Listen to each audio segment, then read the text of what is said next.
Hi, good afternoon, everyone. Welcome to the Board of County Commissioners work session. It is Tuesday, May 26th. I'm Kelly McNicholas Curry, the Vice Chair, and in the room with me is Patty Clapper, another commissioner, and IT help from Jordan Bacheldor and our grassroots. And I will turn the meeting over to our chair, Steve Child, to run. Okay, welcome everybody. I hope everybody is well. We're going to change the agenda around a little bit. It still is the same order of the different things we're doing, but we realized on Friday that the timing wasn't quite right. So the COVID-19 update at 1:30 will go for an hour till 2:30. And then everything else will be bumped back half an hour. So the Citizen Board renewal application discussion with Charlotte will be at 2:30. The future agendas will be at 3. Open discussion item will be at 3:15. And so that way, that allows us time to spend more time on the COVID-19 update. Yeah, and the only other change, Steve, is the animal shelter lease. We're going to move to a future meeting. We need a few more details worked out with the city on that one before we're ready to discuss it. So it should bring us right up to being able to have a break, a short break before you have your joint meeting with the Healthy Rivers and Streams Board. Yeah, so we are planning a 15-minute break after our work session and before we go into the meeting with the Healthy Rivers and Streams. Also note that there is a different link to go into the executive session with them. And then I presume we come back to this link for the open public part of the meeting with them. Yeah. So, going to the Brush Creek Park and Ride and proposed commercial use there, and Cindy Hoopin's on the screen with us. Hi, Cindy. Hi, and John and I spoke really briefly right before the meeting that if it's okay with you, I'm going to try to squeeze 3 items in this half hour. The first one, Brush Creek Park and Ride. Second one, Buttermilk Children's Center. Suzanne Wolf will be here with me.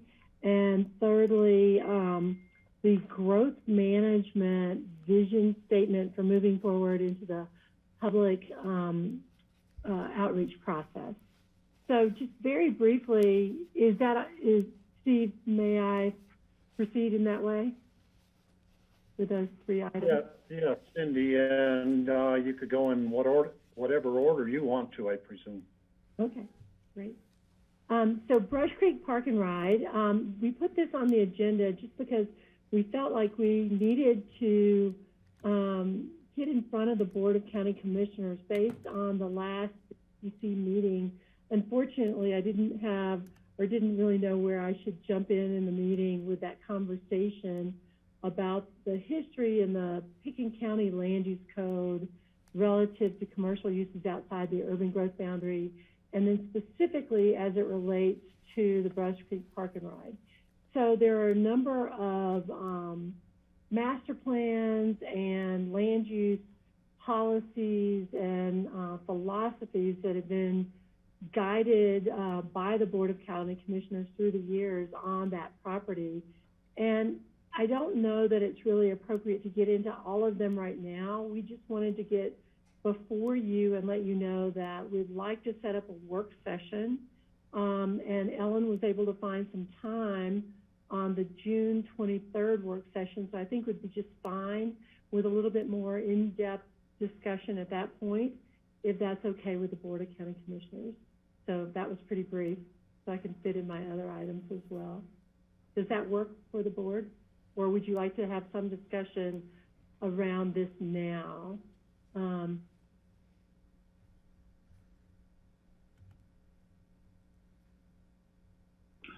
there? Greg here. Any, Go ahead. Steve? Yeah, go ahead. Cindy, I think that sounds great. I'm just wondering if there were any decisions that needed to be made in advance of the end of June regarding,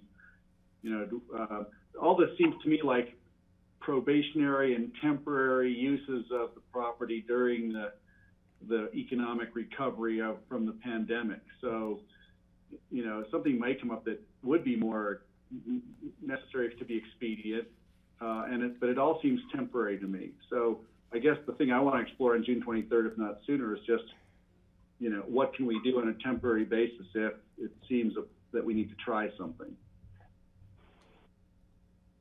Steve, my understanding is that we will be getting, we'll be discussing the pre-application conference with Dave Pesnichek, the staff for EOTC, and that he has contacted Leslie Lamont, our planner, to have the pre-application conference of all the uses. One of the things that was concerning to me is that the last go-round with the shift, which was the project that the city was proposing on the property on the Brush Creek Park and Ride, we had to look at it in two ways from the land use code perspective.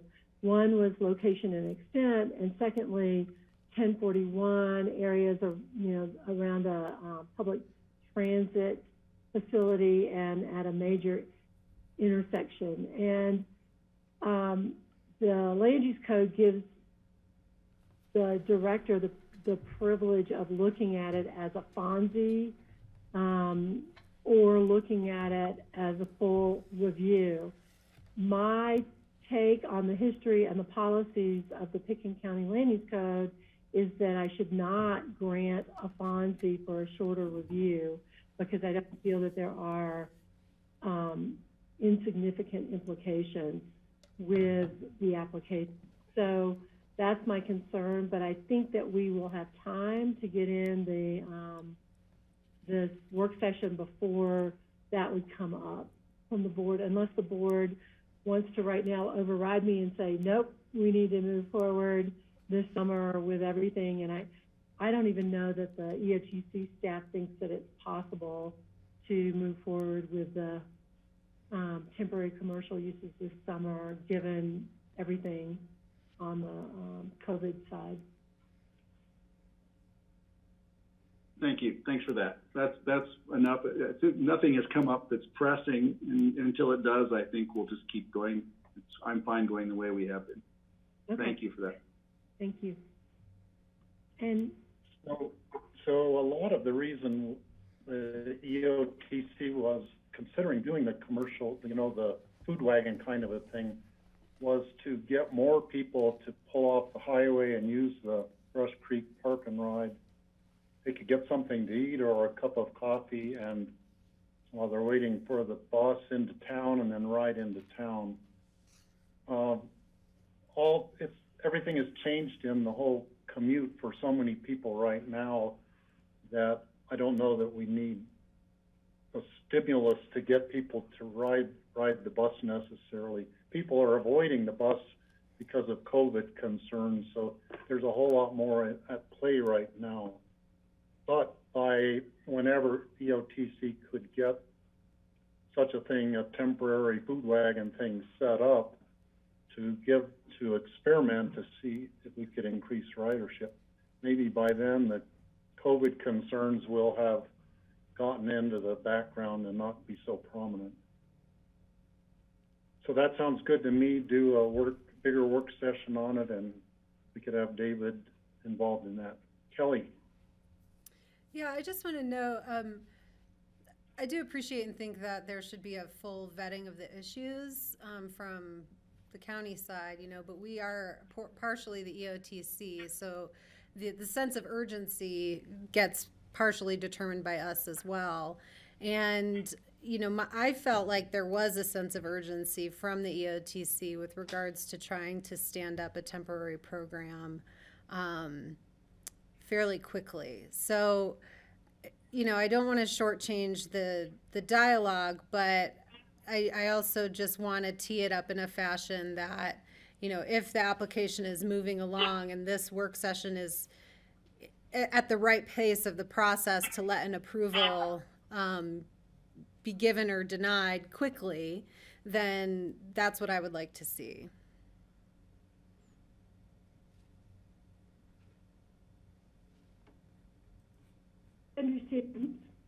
As I understand it right now, Kelly, the pre-application conference is set for maybe next week, and then it would take, several weeks for that to get teed up and an application to get in the door. So I think we do have time, and then with the June 23rd work session, maybe the board would give more direction as far as teeing it up if the board decides that it should go through an abbreviated process. Okay, thanks, Cindy. I think there is time in that schedule. All right. Okay, I think we're good. Cindy, do you want to talk about? George has a question. I just have a comment. I think that, as I mentioned during that ELTC meeting, there was a lot of information that our partners did not have in terms of land use codes and things like that.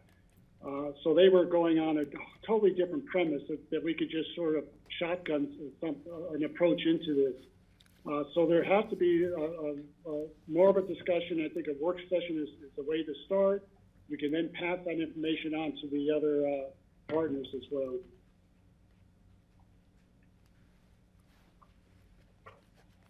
All right, thank you.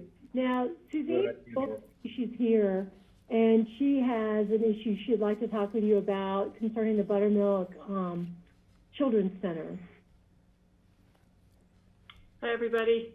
I heard from Dana Dalabetta with SKICO last week, and in looking at trying to provide childcare for the summer, for activities, they're looking to see if they could use the hideout at Buttermilk, which is the Children's Center. The Buttermilk Master Plan did not anticipate summer use of that as a child care facility. And the Master Plan specifically says if they want to have summer use of it, that they would have to come back for BOCC review and approval. So basically it was established as a further review use. The way SKICO is looking at it is this is not a primary facility, so it won't be a drop off your children kind of a thing, but basically in order to spread kids out more, if kids would be delivered to Snowmass and then some of the group would then be transported to Buttermilk and be able to use this facility, it would just provide them a little additional space to kind of, to handle the capacity that they're going to have, which they're anticipating to be lower. But again, it just gives them a little more room to accommodate kids. So they're looking at June 15th through August 21st, Monday through Friday.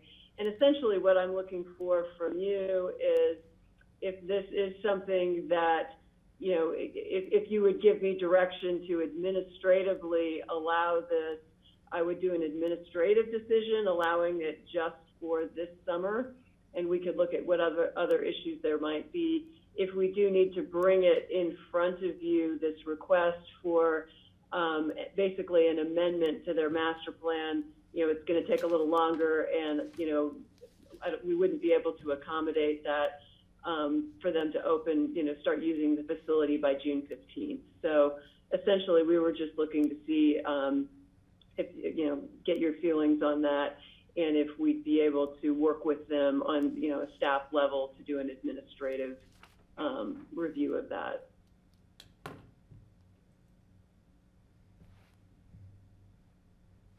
So go ahead, Kelly.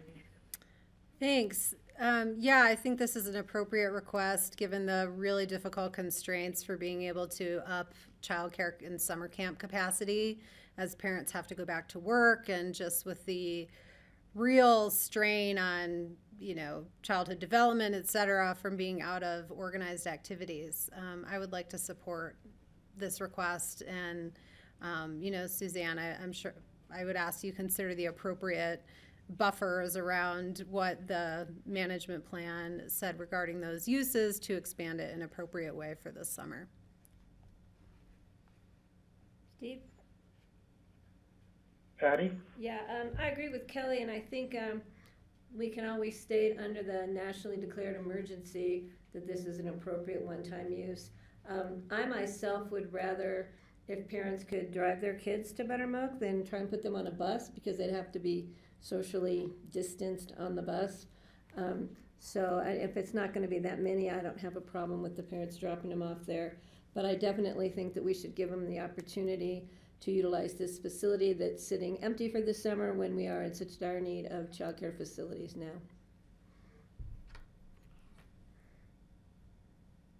Greg? Yeah, I agree with Patty and Kelly. I think this is important, and we should be able to be nimble and make this happen for them.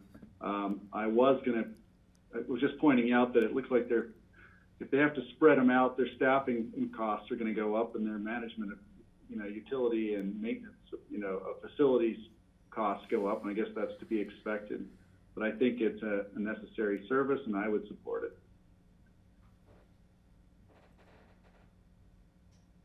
So I would support it also. George, do you want to do a thumbs up if you support? Okay, George is good with it too. Sounds like a good plan to me, a very wise thing to do. Great, thank you. So Cindy, you want to talk about the vision statement? You're muted. Thank you very much. Thank you. The meeting that you had with the P&Z, was that just last week? The joint meeting to talk about growth management and moving forward with public outreach. A lot of great comments came out of that, and one of them was George's comment that maybe what could tie this together would be a vision statement that the board had moving forward to set the stage for the growth management public outreach process. And staff, Ellen and Zach and I thought about it and felt like we came up with something that acknowledged what the board had said at your retreat, as well as some of the things we heard at this past meeting. And then this morning, I was asking Steve as the chair and Kelly as co-chair, whether or not it was appropriate that I come on today.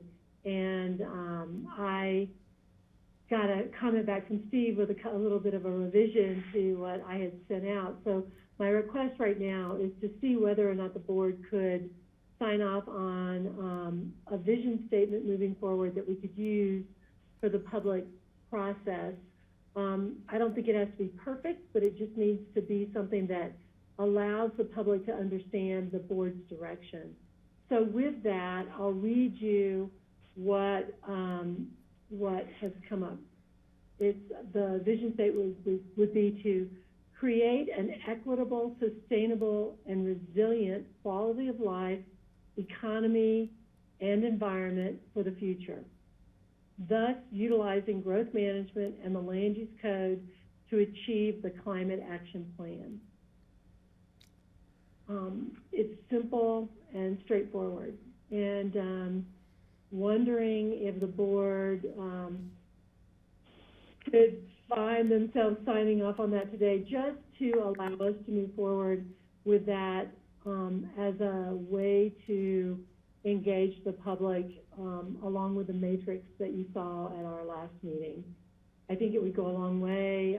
We could put that on the website, and then folks would understand the board's desire to move forward and the context. George? You're muted. Was unmuted. Oh, interesting. I think it's still a little wordy, and I think there's some duplication in terms of some of the words. For example, you've got sustainability and resilience. So really, we can use one or the other. So I would edit it down to a one-sentence vision statement for the committee to work on. That would be my comment. Kelly? Yeah, I like all the component parts. I do think George really honed in on what we were sort of the cohesion we were missing and what we're trying to do here. So it's an important effort. But I'd rather look at like using the climate action plan as the tool that leads us to the community that we want to see and envision. So again, I like the components, but I think I would reorder them.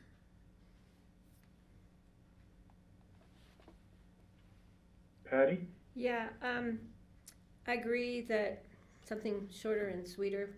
And I'm not really comfortable with basing all of the GMQS directly to the climate action plan.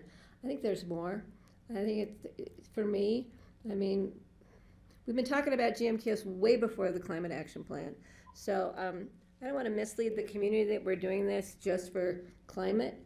We're doing it for a lot of other issues. So I think it deserves a little more conversation than what we can do in the next 6 minutes before we move on. I'd just like to gel it over. I'd like to see it in writing and have some time to think about it. Yeah, and Patty, that's really why I added the wording about sort of the livability of the community is really why we did the GMQS in the first place. So we could have the growth would be paced and not totally overrun the whole community and make it not, so people wouldn't want to live here anymore because it was so just growing too fast. So that's really what I was trying to capture in my words that I added to it. It's tough to do group editing on something in a committee when we don't have it written down in front of us. Yeah. So Cindy, maybe you should edit based on our comments and then just email it out to all of us and see if we could all do a thumbs up that way, perhaps. I'd rather bring it back next Tuesday at a work session. I think it should be something we do in public. Okay. I will. Thank you. Thanks, Cindy. Yeah, Yeah. that'd be fine with me. I don't think there's, it's not a huge rush that we need to have it finished today, but I think we have a good start on it. Just need some wordsmithing for sure. No, that was all good direction. Thank you. We'll get something out to you for next Tuesday.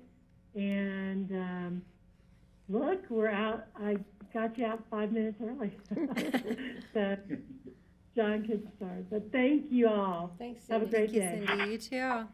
You too, Cindy. So Chuck, I see you are on the screen with us. You're a little bit early for the Healthy Rivers and Streams Board. Are you just going to watch in on our meeting for now? Chuck Ogilvie? Can you hear me? Maybe he doesn't have his volume turned up or something. Okay, John, let's go on then with the COVID-19 update and discussion on your staffing AIS. Boy, we're all missing the mute button today. Thanks, Steve. I'm going to try and share a screen with you guys here.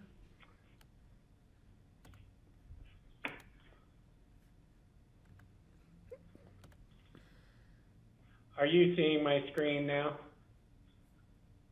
Yes. Yeah. Thank you.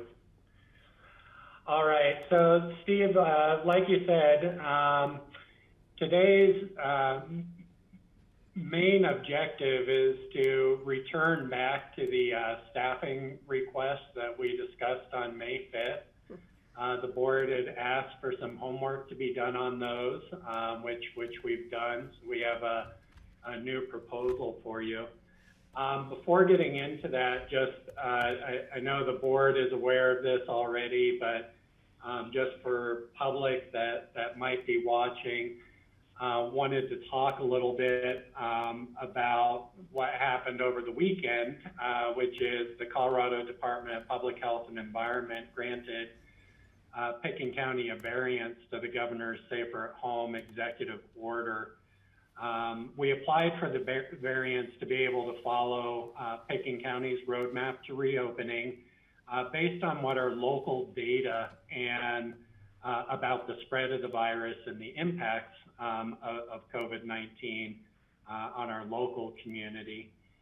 The variance really allows Pickens County to begin implementing phase 2 of our roadmap. So when we pursued the broad variance to give us flexibility in implementing our roadmap to reopening, it was not with the idea that all activities would be reintroduced right away. Pursuant to that variance approval, Pickens County's public health order will be amended on the 27th to allow for visitors, and that will mainly really translate into lodging being allowed to open at a 50% daily capacity. That, of course, also requires that COVID-19 safety plan, including sector-specific guidance, be submitted and followed. It also allows for restaurants to open. Again, we'll be amending our public health order on the 27th, and we will have restaurant guidelines going out today. We've been working with the industry. The variance did have one exception, and that's that indoor seating capacity is limited by physical distancing requirements and 50% of facility capacity, whichever of those is more restrictive. We had originally requested in our variance that the physical distancing requirements, but not a percentage of capacity. That 50% seating capacity only applies to indoor seating and not to outdoor seating, which must meet physical distancing requirements. And our variance, unlike what the state approved today, with physical distancing and outdoor seating, allows up to 175 people, which is a lot in those restaurant spaces, but it also requires a lot of space to be able to achieve that kind of capacity.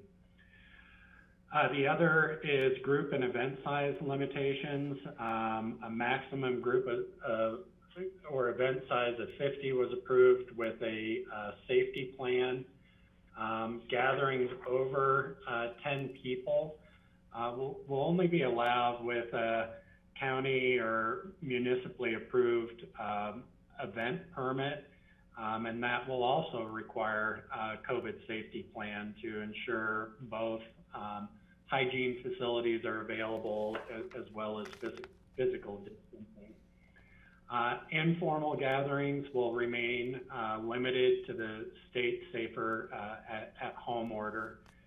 And again, there's a preference for outdoor events, and the state also imposed a 50% limit on indoor facility capacity to ensure physical distancing. So there were a number of other areas that were also approved pursuant to our roadmap. While we've convened task forces for lodging, restaurants, events, and outdoor recreation, which will be forthcoming, additional sector task forces will be created to include arts and theater, faith-based places of worship, indoor recreation and gyms, and transportation. We did receive some more information yesterday about summer camps, day camps being allowed to open in June. We're still waiting for the specific state guidance on those. Yeah, so it was a successful request overall for variance. We have a lot of work to do still on guidelines and such. it's important to note that if Pickens County exceeds 18 new cases in a week, the variance will automatically be rescinded. And so it really emphasizes the importance of all of us in the community really doubling down on these 5 commitments of containment, and that is maintaining that 6 feet of social distance, washing hands often, wearing face coverings in public, especially when you can't maintain that 6 feet of distance at all times. Maybe most importantly, when you are sick, and we need employers to participate in this, we need employees to participate in this, that when you're sick, stay home and commit to get a test immediately if you have symptoms. I think we saw a lot of examples in the national media from over the Memorial Day weekend, where in communities where restrictions were being relaxed, that people really relaxed their behaviors around the COVID virus. And that's the time to double down. We can't afford to have a surge in cases that may cause us to slow things down again. For testing, again, for the public, if you have symptoms, get tested. You can access testing either through your primary care doctor. If you don't have a primary care doctor, you can call Aspen Valley Primary Care at 970-279-4111. And cost will not be a barrier to you being tested. There's no co-pays, no cost for the testing. And then finally, as we look at reintroducing activities, we have the 5 criteria, which is a sustained decrease in the number of COVID cases for 14 days, hospital capacity remaining adequate to safely treat patients, testing performed on all symptomatic people, active and timely monitoring can be accomplished for all COVID-19 cases and their contacts, and that there are clear protocols in place that require social distancing and assist with case identification. Today, when we talk about the budget requests, we're really talking about how we resource to accomplish numbers 4 and 5 of these criteria. Want to give you a little bit of a preview that we are going to be launching a dashboard today so that you, the community, our public health staff, can all see how we're doing on these criteria. It's going to pop out to this real quick. So the stats will include testing and confirmed COVID cases by onset date, so you can see if we're having a surge, what's been happening there. It will include our symptom tracker information. It will include information from the hospital, including what's happening at the AVH tents and testing counts. And probably one of the ones that we may need to make a little bit more prominent, but we'll be watching closely, are these metrics about hospital capacity. And we've put them in terms of being comfortable, cautious, or concerning, so that you can quickly see based on green, yellow, or red whether hospital capacity is becoming a concern as it relates to COVID patients. We also will have some information like this. We'll have the Castle Creek Bridge traffic counts, so you can see how they've been changing from last year to this year, which is a measure of activity. And we will also be working on airline volumes. We're still trying to find the right real-time kind of metrics that we can use for that. And then we'll have links to other state information. Where we can, we'll be feeding data directly in from source, so it'll update in real time. Other information may update weekly. And so this is going to be live later today and available for you and the public.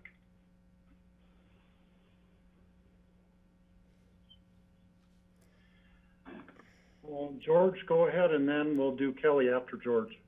Yeah, a comment and a question. You know, I think we need to continue to rely on science and data in terms of moving forward as a community. We're seeing, at least when I watched the national news, those states that have opened up early, being very unrestricted, they're seeing a surge.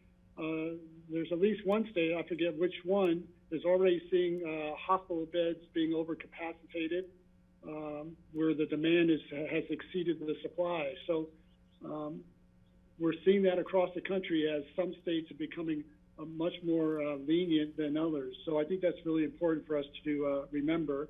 And John, my question is, we recently received an email from outfitters and guides and asking whether we would submit a variance for them. So are they classified in that area that we've already asked for a variance and we're waiting, or can we add to our variances if we want to? Yeah, George. So we have a clarification into CDPHE on that.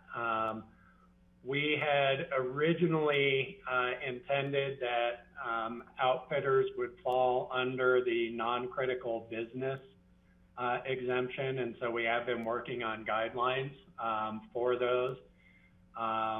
They aren't in necessarily this first round with our limited capacity, but we are clarifying with CDPHE that they would be classified under that non-essential business category. We read the outdoor rec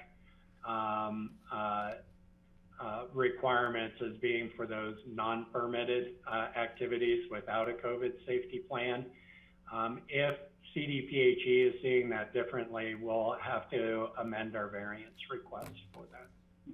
But we have, so that's my question. We have the ability to amend our variance request whenever we want? Yeah, we can submit for additional variances. Some counties have done that. Eagle's done that. They're on their second variance request. So if it's necessary, I'm not sure it's going to be. And so we'll be talking, staff will be talking later on today in a business town hall about some of the timelines and such for those guidelines. Great, thank you. All right, thank you. I'll jump in just for a little bit of clarification on that, John. Do you have a timeline for when that clarification might come back to us? Well, I can tell you it went into CDPHE this morning. I can't give a timeline when we'll get the clarification back. I will say they turned around our variance much more quickly than we expected. We're hoping to have it back before this afternoon when we're talking to the business community. Okay. Please let us know, because I'm happy to try and just make calls to push that along, because I know that the state was, I think, taken by surprise with how many variance requests they received. So then I have a different question. Did they explain where the 18 caseload number came from? No, that's another one. It's been in all of the variance approvals where they've set a threshold. And so I assume it's being driven by an algorithm or an epidemiological ratio, but we do not know what that is at this point. I'd like to try and suss that out, because I'm curious if that's based on, like, what population level is that based on? And then finally, one of my concerns, I fully support our box it in strategy. Our medical team's guidance has been really spot on, I think. One of the things that continues to concern me is whether employers are committing to paying staff who either are exhibiting symptoms in the delay before they get their test results, or if they receive a call from our contact tracers that they may have been exposed. This to me is a bit of a vulnerability that I would like to really hear some strong commitment from, because I can empathize with a hairdresser at Great Clips in Missouri who hasn't worked for weeks that goes into work, but that was a terrible decision, and I'd like to be able to support people in making the right decisions. Yeah, I think it's important that our employers, as well as us as individuals, are committed to exactly those types of practices, Kelly, that allow people to do the right thing. I don't know that we can require it, but the consequences of not doing it means we're shutting back down. And so we really do need the cooperation of everyone to keep this going. Okay, thank you. Steve? John, I had, Patty, let me go first if I started. I had a call from a woman who is going to be getting married in July. They are planning a group size of 25, and she realizes they need to have a safety plan for them to do that. But we tried to work through going through the county website to figure out the procedure for doing a safety plan for an event. This is just a family wedding. It happens to be at Maroon Lake where they're planning it, but it could be anywhere in the county. And so I just wanted to get it clear. What is the procedure if someone is going to be having an event with between 10 and 50 people? So, Steve, we are still developing those guidelines and procedures, and so we'd expect those to go out the first week in June. And we would not be permitting events until then. Okay, and she just kind of plan ahead because it is in July in her case. But I think there's going to be a lot of weddings, a lot of family events where they're going to have more than 10, would like to have more than 10 people. We would like them all to, no matter if it's 5 people or 45 people, we want them all to do it safely and have a safety plan in place. So I think that's really important to get the word out on that.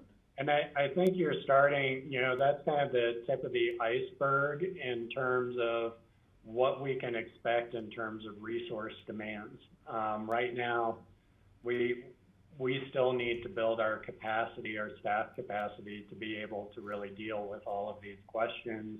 And then all of the safety plans that are going to be coming our way. We want to reintroduce activities, but we need to do it in a safe way, so we continue to be a safe place for people to live and visit. Okay, thank you. Patty, go ahead with your question. Yeah, John, they did at the ACRA meeting this morning, they did discuss the outfitter and guides questions. And they have a task force that's working on it, so the points are pretty specific. So they are already in the process of working on that. And I know that local outfitters and guides have been involved in that. So it's on the move. The other question I received was somebody who's reopening their small business, do they need to file a safety plan, a formal one, showing that they're following the guidelines? And can they pull that up on the website? Yes, they can pull that up on the website. It is, let's see if I can do it real quick here. Yeah, it's under business stuff on the COVID site. There's a business, click on the far side, I think. Yep. Okay. Well, see, now I'm not. Yeah, it's the. I'll send you it. But yeah, it's under our website. Okay, that's what I thought. And as far as the variance, the question was asked at the ACRA meeting this morning too. Do we have to reapply for our variance every time the governor does a public health mandate, or an executive order, I should say? Or Yeah, so, for example, if we go to the, protecting your neighbor, order, we would have to, reapply for a variance if there are restrictions. So I think the short answer to that is yes, Patty, we would. As they're modifying the existing order, to extend it, or modifying it, our variance stays in place. so But our understanding, we'll have to repeat it when the executive order changes again. right, so technically though, we could try and approach it, because I know that CDPHE is extremely swamped. When you get you get your approval on a Saturday evening of a 3-day holiday weekend, that maybe we could just approach it as more of a rollover than a reapplying for a new variance. Might simplify the process, just a suggestion. We will, we'll float that up to the state for sure. It might facilitate them, because I know that they are getting paperwork, because everybody now is applying for variances. So I'm just hoping that as we move forward in our reopening and following our roadmap, our plan, that we won't have the need for excessive staff hirings in the county, that because people will be moving through the process and finding the information that they need on the website, which is really gearing up, and be able to process a lot of these things online, and then it's just a matter of staff pulling them up, reviewing them, because a lot of the onus is really on the business owner to show that they're following the plan. I mean, I don't think we're gonna go knock on every retail door in the county to make sure that the paper, it's all there, because I know we're not doing that necessarily for construction sites. If we happen to, go to a construction site to do, to check out the electrical, the plumbing, that's when staff looks to see, but I don't think that we're gonna be needing to go to every business, and if so, we can also get, help from the cities, the municipalities, because most of the businesses are located there. So I'm trying to find a way that we can facilitate what we need to do without having our broader budget discussion first, before we decide to fund more monies. But you're gonna get into that later, I know.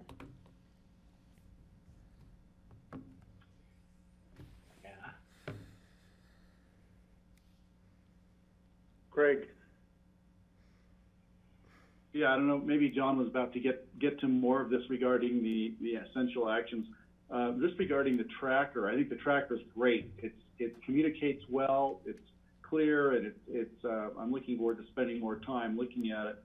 I wanted to ask, just because I've received a couple calls and letters about rental by owners, and clearly there are people in the community who are just going full tilt, renting their VRBOs out. We've been getting, I'll share the letters with you if you haven't seen them yet.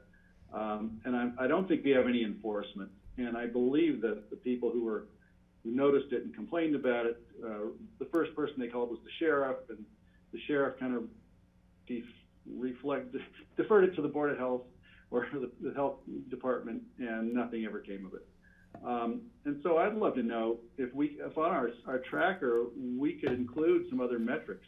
Maybe it's, what's happening, things like, positive things like how many restaurants are open, how many hotels have reopened, what percentage perhaps.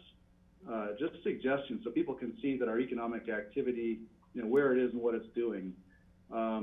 Maybe enforcements. I'd like to be bold enough to suggest that maybe if there's been an enforcement of something because someone wasn't playing along with us, perhaps that's something that should be measured and published. It might make people feel more confident that we're actually able to enforce the rules we're making about all these things. And then again, also just regarding testing, isolation, quarantine, and contact tracing, to box it in, are there any way we can apply some metrics to that? How many people are in isolation in the community or in quarantine, or how many? I think we've got testing. I'm just wondering, how many people have the contact tracers contacted that sort of information, it might be overwhelming, and I'm not trying to make more work, but I'd love to give the community a sense of confidence that we're actually able to stay on top of this, because we clearly have scofflaws, we have people who are ignoring it, and we have neighbors who are really nervous about it. Just a thought for discussion. It sounds like a lot of work, and I appreciate that you're already in the weeds on some of this stuff. We had one of the things that we've talked about at the staff level, especially with this live website kind of notion or dashboard kind of notion, is that we can continue to add to it and make it more of a live document. We wanted to start with metrics that we felt we definitely could right now track and were important to measuring those 5 criteria. So yeah, we can bring these back. I think we need to find, to some of the points you're making, Greg, how we get good live sources of that data. It may be that ACRA can provide some of that. It may be like on the economic recovery portion. And certainly on the contact tracing stats, we'll talk a little bit about the staffing model there. Data is a huge piece of that, so that could be something that's structured where we can feed in some metrics. Enforcement is a challenge, to your point. Right now, we're still, frankly, clarifying roles. We have limited enforcement capability. That's part of the consumer protection ask that we're going to talk to you about in a few minutes here. And so we can look at what metrics would make sense there. But I think those are all reasonable asks. It may take us some time to build them into that. Great. Thank you. I would certainly love it when the opportunity comes to be able to invite the police department and the sheriff's department to contribute to this, just regarding the metrics on what they've seen and what they've been doing. Thanks. And I do know there were a number of second VRBO. There was some door knocking that happened, but probably not on all of them. Am I okay to move on, or is there any more questions? Yeah. Along that same line, that Greg's line of thinking, there are a lot of people who are still in stay-at-home mode.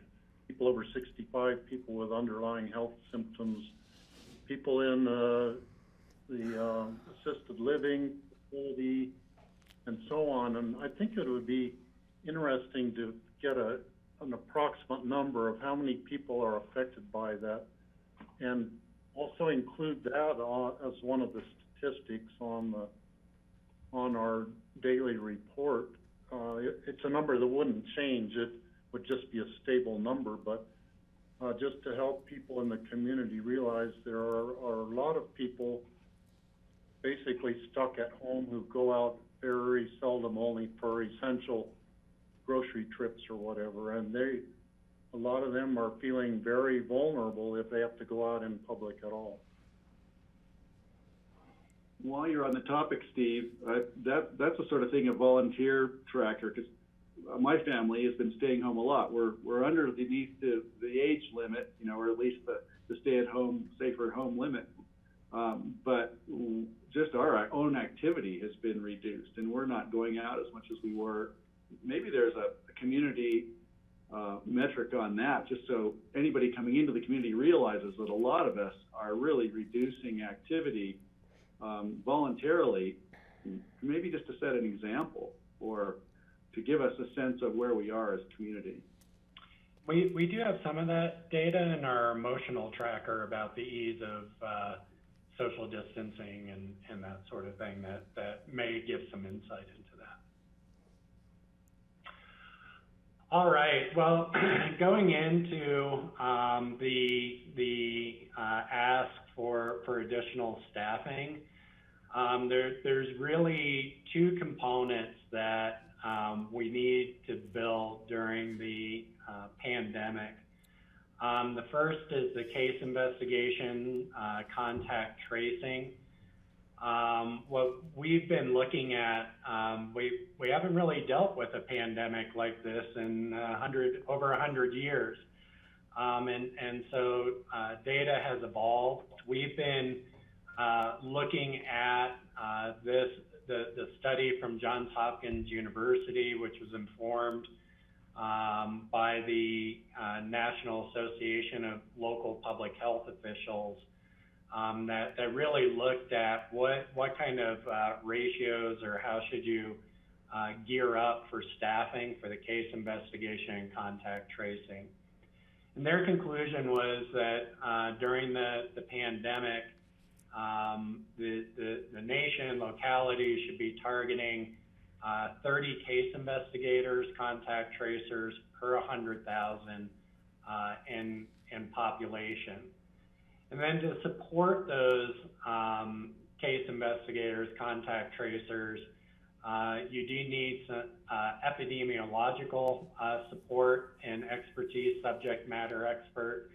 And then to the point that I think Greg was just making, there's a lot of data that gets managed within this contact tracing effort. And some of that I think can be streamlined with apps and technology solutions, and that's certainly something that we're looking at, but a lot of it is still on the ground, talking to people, doing the investigation, get that data and put it in. It is a very, very people-intensive kind of activity. On the consumer protection side, what we're seeing is the ongoing modification of public health orders, and what we're seeing now, this demand for sector-specific guidelines, and the need for community/business liaison. And we believe that the public health orders, as well as sector guidelines, are going to continue to evolve as we learn more about the spread of the virus, as well as we try and introduce new activities. And so that is going to be a constant. And there are 1,000 unique situations that people want to propose and ask questions about and such that need a place to go. We also, I think, Patty, to your point, it's not our intent to go and inspect everything, but we do see the need for additional staff for education of the business community, spot inspections, so not going everywhere, but certainly doing some spot inspections, and then supporting kind of the compliance and enforcement piece, which you've already brought up today too. And then there's just with the additional workload, there's a need for administrative support. And so when we first talked about this on May 5th, the board, while supportive of building the capacity, asked us to do a little bit more homework. And that included providing a better understanding of the impact to the 2020 budget and 5-year plan of new revenue projections. They, of course, are going down. And the addition of the proposed COVID-19 expenditures. There was an ask to look at a model using more existing employees and volunteers to meet the case investigation and contact tracing needs. And then there's also an ask for a little bit better understanding of other revenue sources, Stafford Act, the FEMA reimbursements, the CARES Act, other federal funding sources through public health and CDC funding. And so we've spent some time doing homework on those things. Since so much of this is kind of driven based on population, I just wanted to revisit. I know you all have seen this before. This is work that we did during our airport visioning process to understand what is our daily population? And of course, it fluctuates a lot by season. Census, we're just under 18,000, but that doesn't take account of our part-time residents, overnight accommodations, which is inclusive of VRBOs and hotels and lodges. And then, of course, commuters, those that are coming into the community to work. And when you start to include all those components, you see that we go anywhere from a low season population of around 33,000 up to 53,000 in the high season. If you take the commuters out, since this is probably the population that'd be most likely in need of our case investigation, contact tracing, you can see it goes anywhere from 27 to 44,000.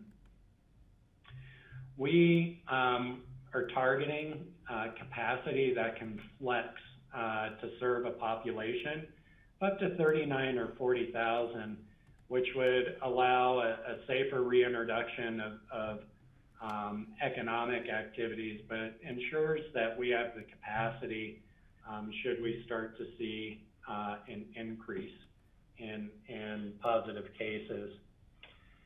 So we did make a few revisions. We had originally proposed 14 additional positions for case investigation and contact tracing.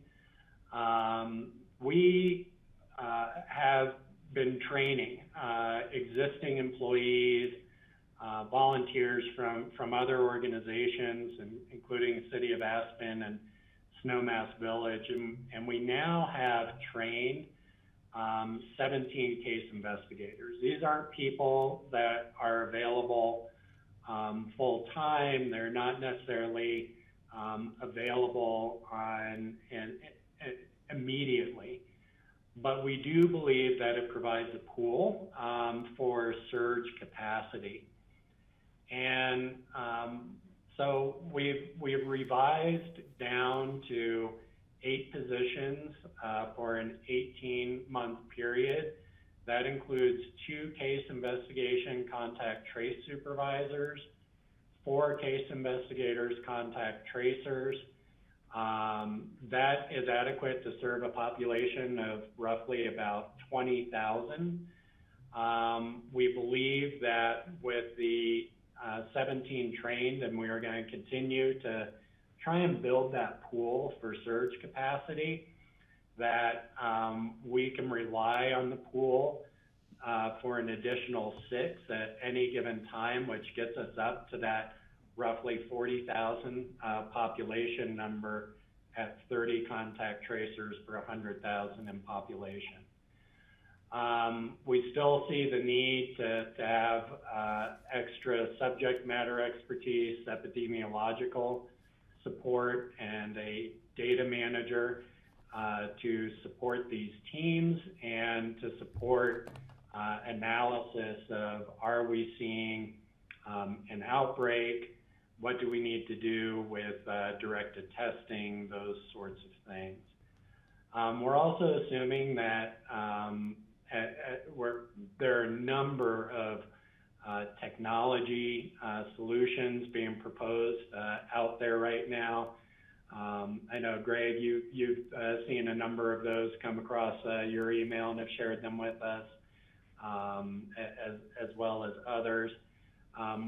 We're assuming that these technology solutions will, at least one, will get settled on, hopefully regionally and at the state level, that will help streamline the sharing of data, particularly between the Valley counties, and that will also help us streamline. I'm just going to keep rolling through because I have a bottom line on the consumer protection side. Again, we're seeing the need for a public health subject matter expert. This position would be working with the public health orders, the various sector guidelines, and serving as a community liaison to answer questions as well as to revise guidelines as situations change.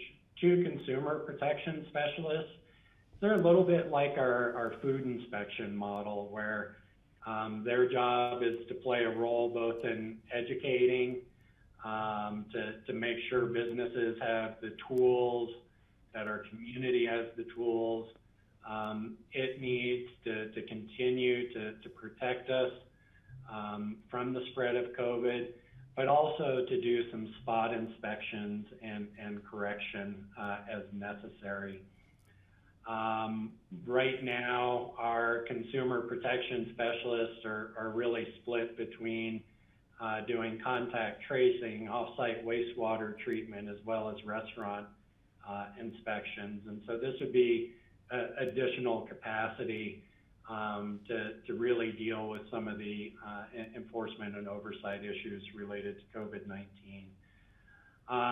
There are a lot of calls and information requests and questions that we see an administrative assistant could really help us organize and be more responsive than we're able to be today. Information and putting information out and advertising and marketing and those sorts of things are going to continue to be a prominent feature of our response over the next 18 months. This is largely an information kind of challenge for us, and so we see the ongoing need for public information support, contracting, ads, all of those sorts of things. That is not going to slow down. And then the equipment in both of these, is computers, phones, those sorts of tools that would be needed. Total annual costs come out to just under $1.2 million. We see the 2020 cost being a little bit higher because you have the equipment, the one-time equipment expenditures in there. So the appropriation ask in the health fund for 2020 would be $575,085 for this capacity. And then just over 1.1 million appropriation in 2021. I'm sorry, I could not get the lines to show up on this graph, so hopefully the table will make sense.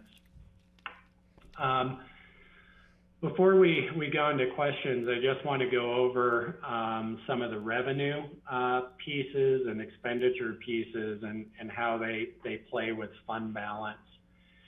And so general fund, we tend to look at a 5-year plan. The good news is the top line here is the unassigned, not the total fund balance. This is the fund balance that hasn't been assigned. I'll get to that at the bottom.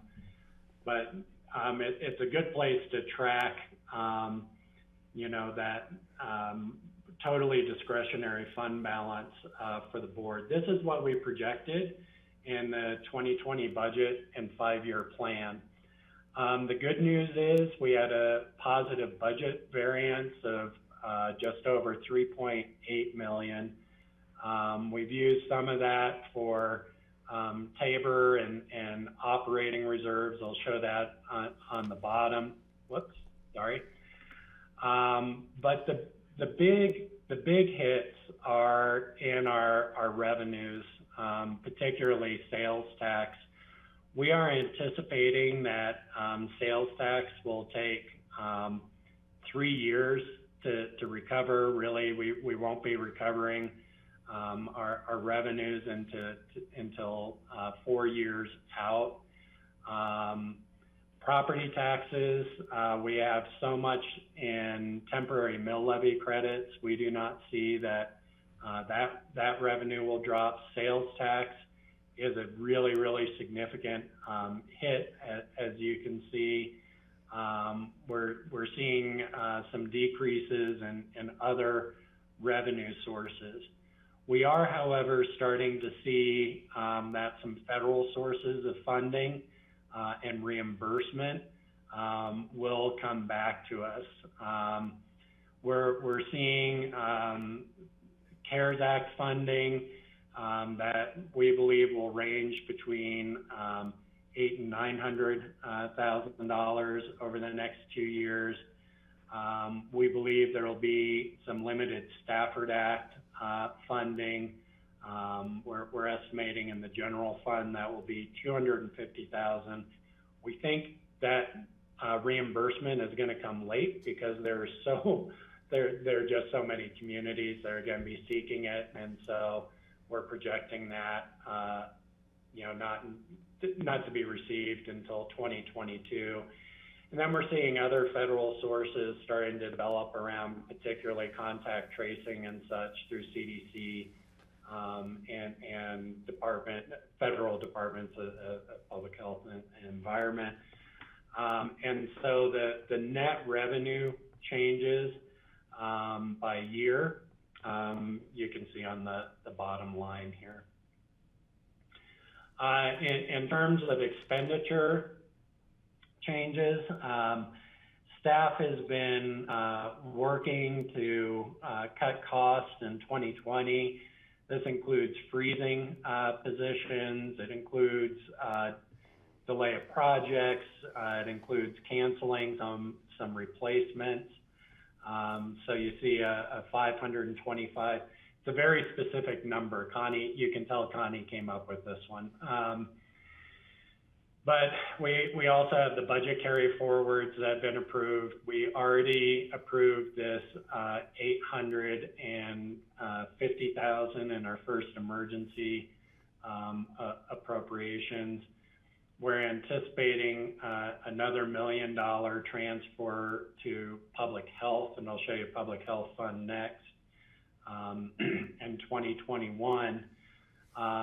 And we have some reduced expenditure savings because we're anticipating some of the construction, particularly courthouse construction and such, that the board's already directed, that those expenditures will come due in these time frames.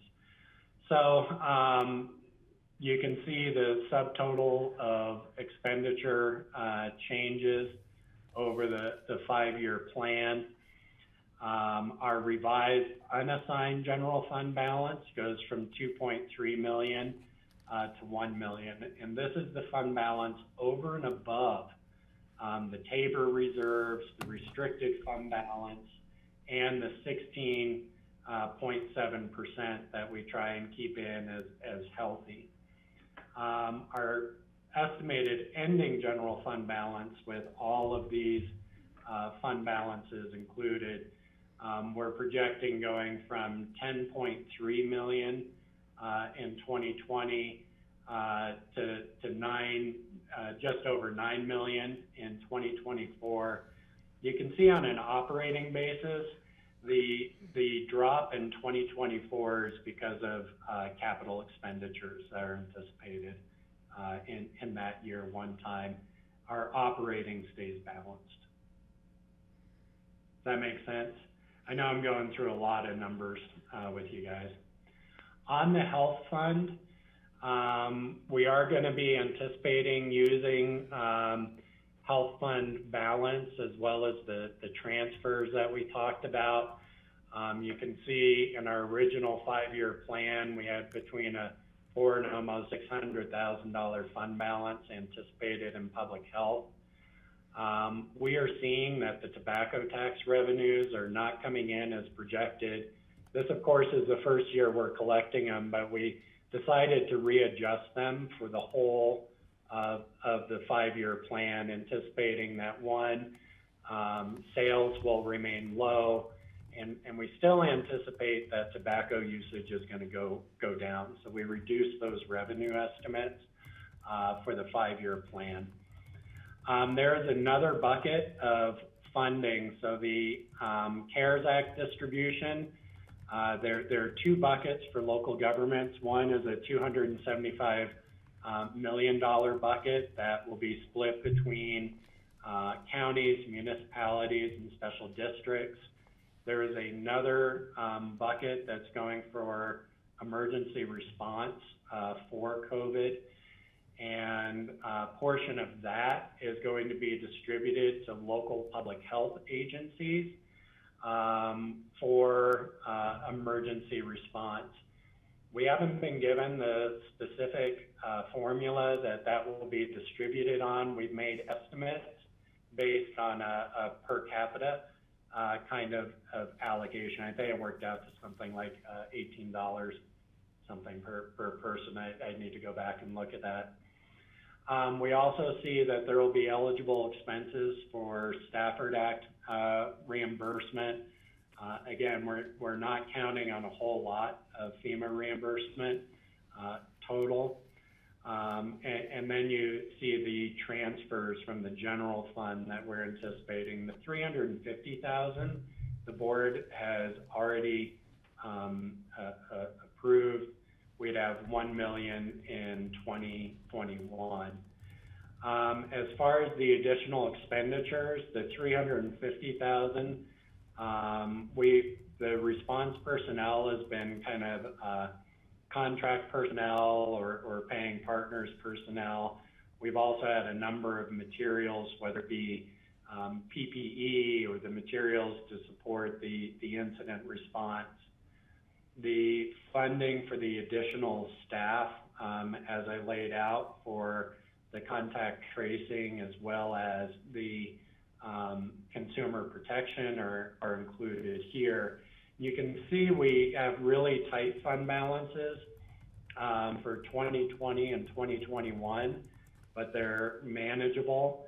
And then we see those going back up as we roll temporary staff off in 2022. So with that, I've thrown a whole bunch of information at you guys. So I take questions. There's really two decision points for the board. Do you support the revised staffing plan for second quarter budget supplemental? And if so, we'd like to begin filling out these positions so that we can train some of these staff during increased activities during the summer and really perfect our processes and training for what will hopefully be a more robust winter season. And I will kick it back to you guys. Steve.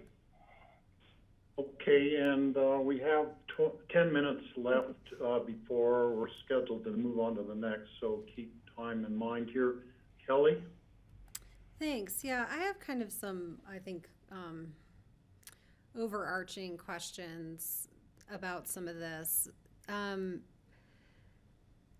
So, for example, like, what does this include? Reimbursement to partners, or does this include like any partnership contributions? You know, for example, you know, how is the city of Aspen accounting for their costs? Are those handled separately? You know, are we giving money to the hospital for their contributions during this? And, you know, is there any, I guess, conversation surrounding around and ongoing contributions to this effort from our partners? And then I have a couple more questions. So Kelly, as far as the reimbursements go, we would be seeking FEMA reimbursements for the partners because we have a lot of expenditures with the partners' time. And so to the degree that we receive reimbursements for example, on the Stafford Act dollars for what the city of Aspen has contributed, or Snowmass Village or Basalt, then we would be making, they would be getting those reimbursements through FEMA. These do not include that. This is just estimated for the county's portion. Okay. If that answers the question on that. Mm-hmm. As it relates to the CARES Act funding, again, this relates just to what we'd anticipate the county's portion of that to be. The state has laid out just over $1.5 million that the county and municipalities are eligible for. They are encouraging joint kind of applications. All the municipalities have put money into addressing what you might call tertiary area, although I think they're direct effects of COVID-19, like the housing funds, the emergency cash assistance, food, those sorts of things. And so this does not anticipate, this anticipates that the state dollars would go directly. This just includes our portion, Kelly, but it also anticipates a portion of that 1.5 million would be going to our municipal partners. In terms of ongoing contributions, particularly the contact tracing, that the city and Snowmass, within those contact tracers that have no cost associated with them, many of those are City of Aspen and Snowmass Village employees that they have said they would make available to us for that surge capacity. So yes, there is anticipated ongoing partnership for this. There is not necessarily anticipated other financial kind of contributions towards this. Those entities are having budget challenges also. Well, and that leads. Did I capture all your?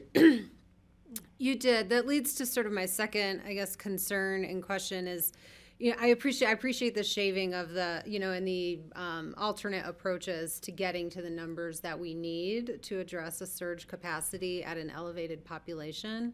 I think, as best as we have a crystal ball, that our budgeting outlook needs to align with our epidemiological outlook as well.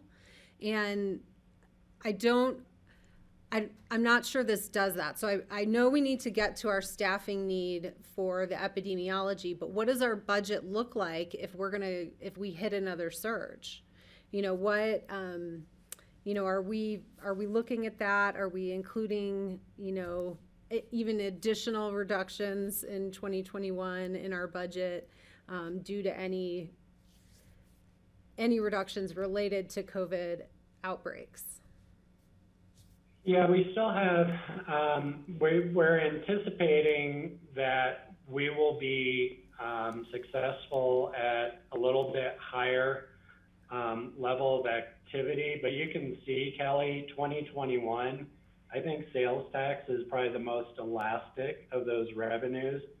So you can see we're still anticipating a pretty significant hit right now in terms of that revenue. And so that would anticipate some, frankly, some significant reductions. If we are successful in quickly isolating the virus and not having the big surge, we will have increases. But if we do this well, you capture them and you get them isolated and it goes back down quickly. This number would not be as drastic in 2021. So I think the short answer to your question is, yeah, we're being a little conservative in the 2021 revenue estimates for that reason. Okay, and I appreciate that the contact tracing and the public health team will be the buffer to the economic, hits. And then finally, I just would suggest, I had heard some guidance on a call that from CDPHE that Amendment 35 tobacco dollars could be used for larger public health efforts. And so I don't know if that plays into this, but maybe just a minor point to look into. And I won't take up any more time. Thanks. Kelly, can I just pipe in there? So we're looking at a 50% reduction on our tobacco Amendment $35 right now.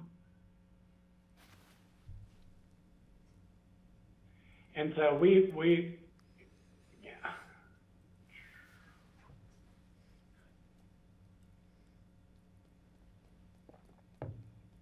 So other questions from board members? I anticipate there will be some. George? Yeah, thanks. Generally, I'm supportive of this budget. I like the fact that we're looking at perhaps the population of 20,000, because if we look at normal summer traffic, I think it's going to be even lower than low season, because we won't have those tourist attraction draws that we've had in the past with all of our major events in Aspen and Snowmass being canceled, which normally draws people here. So utilizing a smaller population number, I think, makes a lot of sense.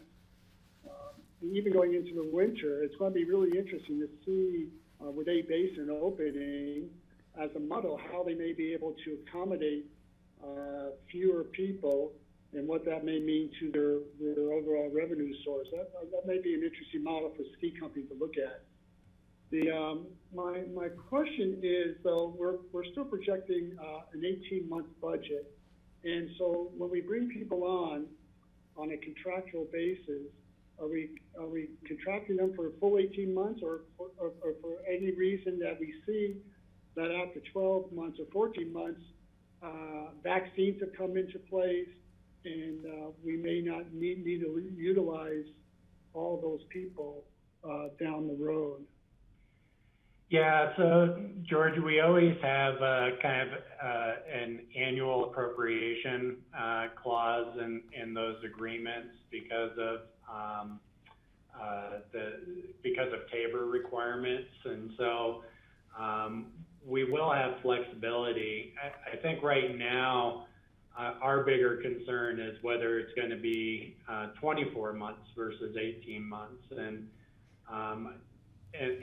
that's assuming that we move quickly on being able to develop a vaccine, or that there's an antiviral, some kind of medical treatment, which we currently don't have.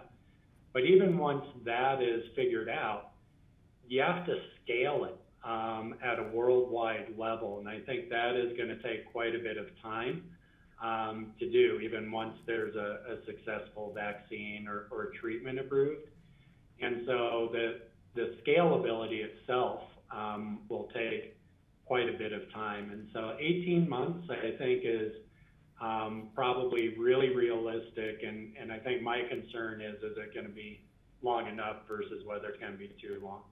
But who knows? We'll see how this plays out. Surprised us quite a bit so far.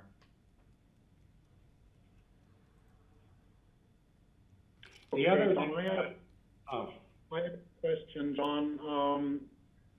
You kind of discounted the workers coming up from Eagle and Garfield County.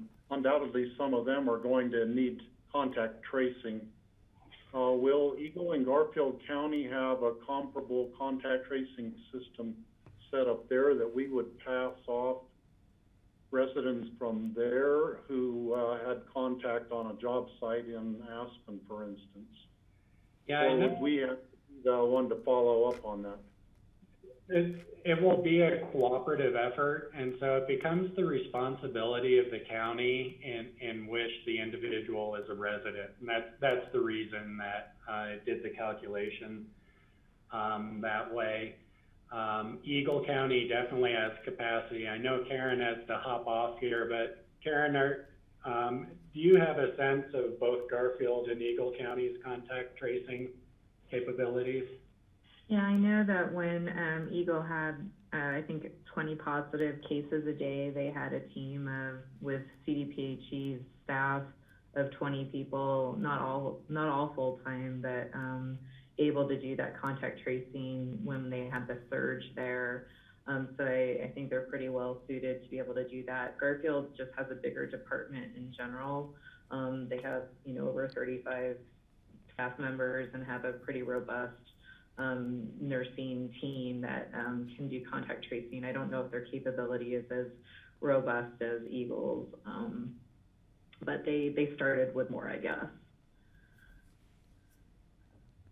Yeah, part of why you're seeing such a big increase here is we have a young department, and we've been building it, and the pandemic is, I think, stretching our resources quite a bit. And so it's accelerating kind of the development of the department. The other thing I would note is we definitely want to have an opportunity to build the team. It's going to take a little while, frankly, to be able to hire, train, orient, and we really want to have we have a solid system to do what we're doing now. We really want to have time to work with the staff and work with the community to have things really dialed in going into this winter. And we do need some time to do that. Steve? Patty, go ahead. Well, first of all, we're out of time, and I think I have a lot more discussion. I have not seen these numbers before. I need to see them in writing in front of me. I have multiple questions, John, as you know. How many cases are we currently tracing in the county? Yeah, so right now, Patty, we do not have, we've only had 2 positives in the last couple weeks. So there is not a lot of contact tracing going on. What we anticipate is that as we open up activity, the number of cases will increase, as will the contacts. I think the real challenge with the case investigation contact tracing piece is that it's not just the positive cases, but you're doing an investigation of all of their contacts. It is time-consuming work that needs to be done quickly in order to box the virus in. And so that is why we want to have a core capacity right now. We are using volunteers. We're using our environmental health staff to do that. As far as the next year or 18 months, that doesn't leave capacity for us to do the other work that also needs to be done, whether it be off-site wastewater treatment or air quality studies or other things that the board also has a desire to move forward with. And so there is some urgency, and especially on the consumer protection side, to build some of that capacity, as we have a lot of demand right now for the sector guidelines and answers, and we could definitely use more capacity to develop those and to move forward with those. Well, and I understand that. I attended the ACRA meeting and got a full vetting of all the different sectors and what everybody's doing. And I know that we're working out plans for all the specifics of the different sectors, and that we might have to tweak them, but we won't have to start over again. I think that process, once we get a format and a formula, we can just tweak it as we move along. I think that process is going to be easier as we start to reopen, and with time and changes at the state, federal, and local level as to what we're requiring and what we're seeing. So I'm just really having a hard time with this, because before COVID, we were already thinking about a recession. I don't hear that being talked about again. We have a national financial crisis, I think, that's going to hit us hard. Look at Valley View laying off 10% of their staff. They laid off 100 people from every level and every department. City of Aspen has laid off people. I don't know how we're escaping that in the county. As you know, I've been here, done it before. I don't want to be in a position of having to lay staff off as we're hiring somebody else. I'm having a really hard time with that. And to be thrown these numbers now, how much, John, we've talked about the fact we're not getting any money. The state's been allocating money and none of it's been coming to Pitkin County. We talked about FEMA. it's a national emergency crisis, so FEMA's having to give money to every state, every county. I don't see how we can plan on receiving even these small amounts of funds until they're in the bank. I understand we have to project forward, and hopefully we'll get that money, but it's hard for me. We've had hopefully before, and we haven't seen a penny yet, and I'm having a hard time with that. I think there's things that we need to do, but I need more time to digest the budget hit to the entire county and to my entire staff that works at the county now, and what will happen to them in the future. I think that there's things we need to do. Right now we're tracing 2 cases. We opened up construction how many weeks ago, and we were planning a surge from just the construction because of the numbers of employees coming from jurisdictions that weren't managing things as well as we have been doing here in Pickens County. And we've seen 2 cases in the last couple of weeks, which is phenomenal, which is great. And the last thing I want is to see a surge and have our hospital overwhelmed and our hospital staff overwhelmed and our community overwhelmed again. But our community is going to be overwhelmed if we're not careful about how we're moving money around within the county funds right now and counting on dollars we don't have in the bank. And I'm just not comfortable with it. And now we're really over time. I think a couple of things have changed.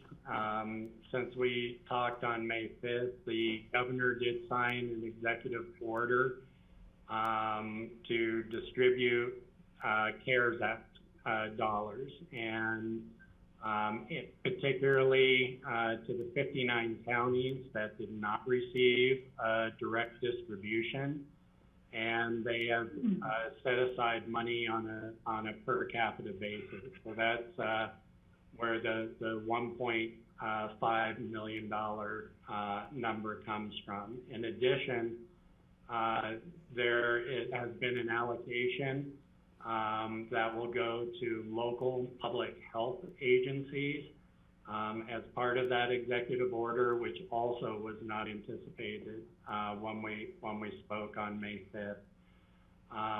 And so we've also had discussions, more detailed discussions with state emergency management staff in the region about what is and is not reimbursable and what will likely be reimbursed. And that's why those numbers are much lower than they'd be if we had this level of expenditure, for example, on a fire or such, Patty. And that's the reason for it. I can just tell you what we are doing now is not sustainable. It is not sustainable for public health staff. And, it is not sustainable for us not to invest in these prevention strategies. I just appeal to you. We do need to build some capacity to be sustainable through this. We think we can do so in a responsible way. Great. And I think to answer the question about the recession, you're right, Patty. We were planning for a recession when we planned for the 2020 budget and 5-year plan. And I think that's why some of our gaps are less than organizations that may not have been planning for that recessionary period. Great. Thanks, Steve. I just want to thank you, John, for running these numbers. I know you're trying to come up with the most reasonable and accurate estimate you can. I wanted to point out a couple things that came to my mind as I was listening to this is, I know you're not making big assumptions about when a vaccine or an effective treatment protocol will arrive. But I think to think that it's going to be here in 18 months to me just seems ambitious, and we certainly shouldn't count on that. And the budget should reflect that. I know you know this, but I just don't have any confidence that we're going to have a magic vaccine for this thing in 18 months. I've not seen anything that led me to believe that, but there's a lot of wishful thinking. And then the second thing was, the whole thing underscores the need to really have a statewide, as you said, protocol for diagnostic and tracing. That all the different counties are thinking of different things, and all these different things are coming forward. It's like the Wild West again. There's a new way of doing things in every county, and that just doesn't work. It's not efficient. And whatever we can do to lobby for the state to pick up a protocol that works for everyone would certainly make sense and save a lot of money. So that said, I really appreciate what Patty is saying, and I'm just as worried as she is. But I also understand that when you talk about being sustainable, you're talking about your staff just simply can't keep up with the load of what we've dumped on them. And so if we want to continue working toward resilience and safety for the community, we need to step up here. I hear you saying that. So yes, I would love to spend more time looking at the numbers.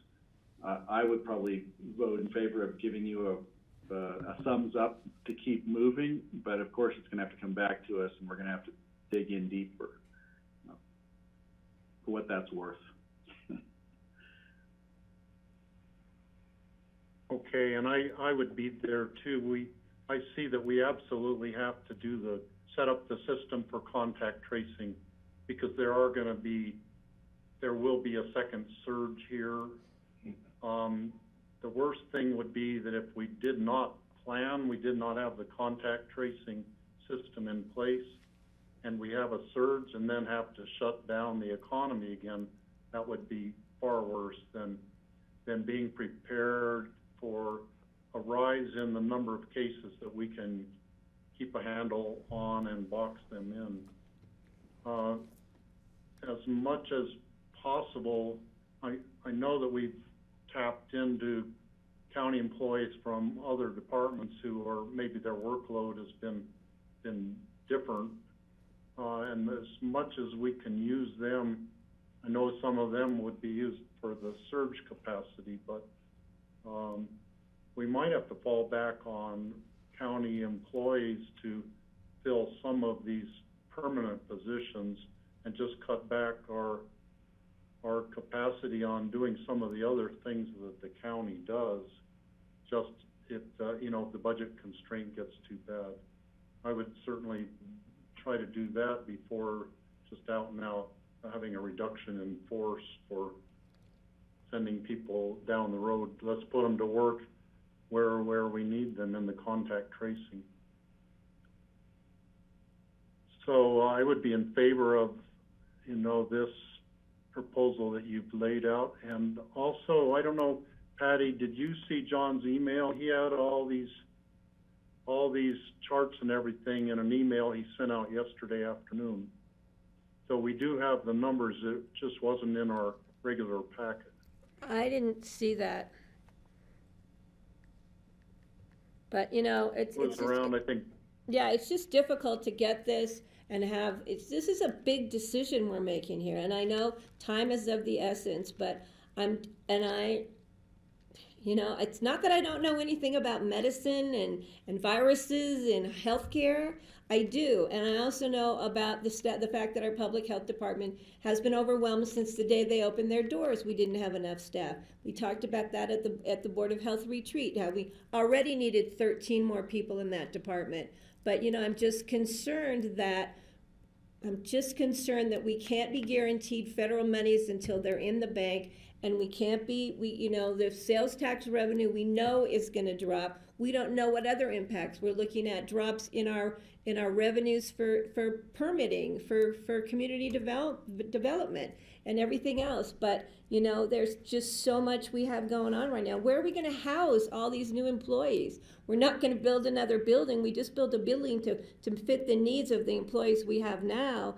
And there's just so many unanswered questions before we jump into this. And I'm just not comfortable doing so until I've had time to vet the information and that I have more comfort in the direction we're going. John, if I could jump in, we would have a further discussion on this, obviously, because we'd have to do it in a regular meeting. And I think that would give all of us some more time to digest the figures and Also, I read a whole lot of the report that you attached in your email. There's a lot of information in there too. Kelly?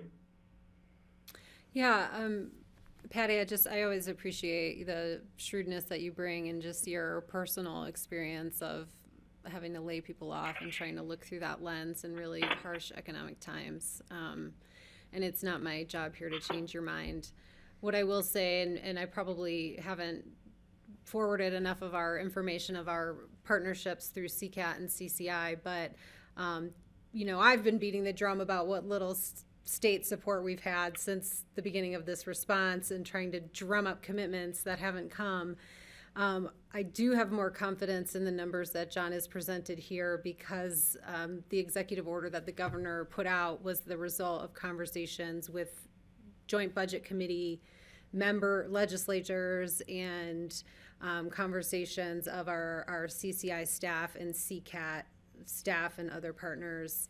I think it would be a real stab in the back if this money did not end up being forthcoming, because the commitments now is that a DOLA application will be available as of June 1st for us to draw that money in. So that has given me assurance that these monies are forthcoming, whereas, you know, I shared this real skepticism that you've expressed up to this point.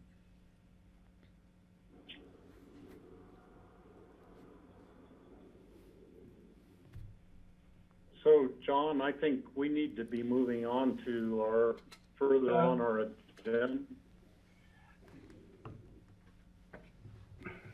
Okay. And Steve, I did So get Steve- I did get the document, but it came in under contact tracing. I didn't know it was a budgetary request. So between trying to prepare for my ACRA presentation this morning, doing all of that, I just now was able to pull this up. So I appreciate that it was in here, but it just said we're gonna have a COVID-19 update today. So I didn't go into contact tracing specifically, and I apologize for that. Go ahead, George. Yeah. You know, in states of emergency, we really don't have the luxury of time to really delve into the details, and the details will come later. But what I'm hearing, and I think we need to give John the direction that he's asking. I'm hearing at least the majority of the commissioners are supporting this request, and if that's the case, we should let John know so he can do what he's asking us to give him permission to do. So I just want to clarify that. So let's do a thumbs up or thumbs down.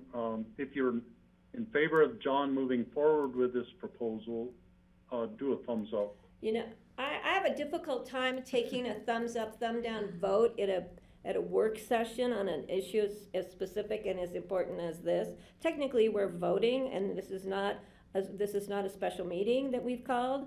So if you guys, it's just too big a decision. I know it'll come back to us, next week, 2 weeks, for a supplemental budget request for the second quarter with a lot of other budget requests we're gonna have. Is that correct, John? Yes.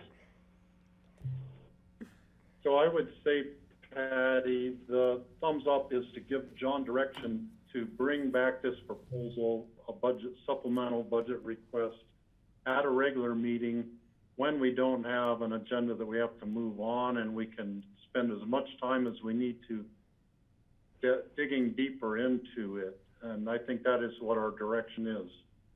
Doesn't mean that we won't, that it's not an automatic approval for the supplemental request in a regular meeting.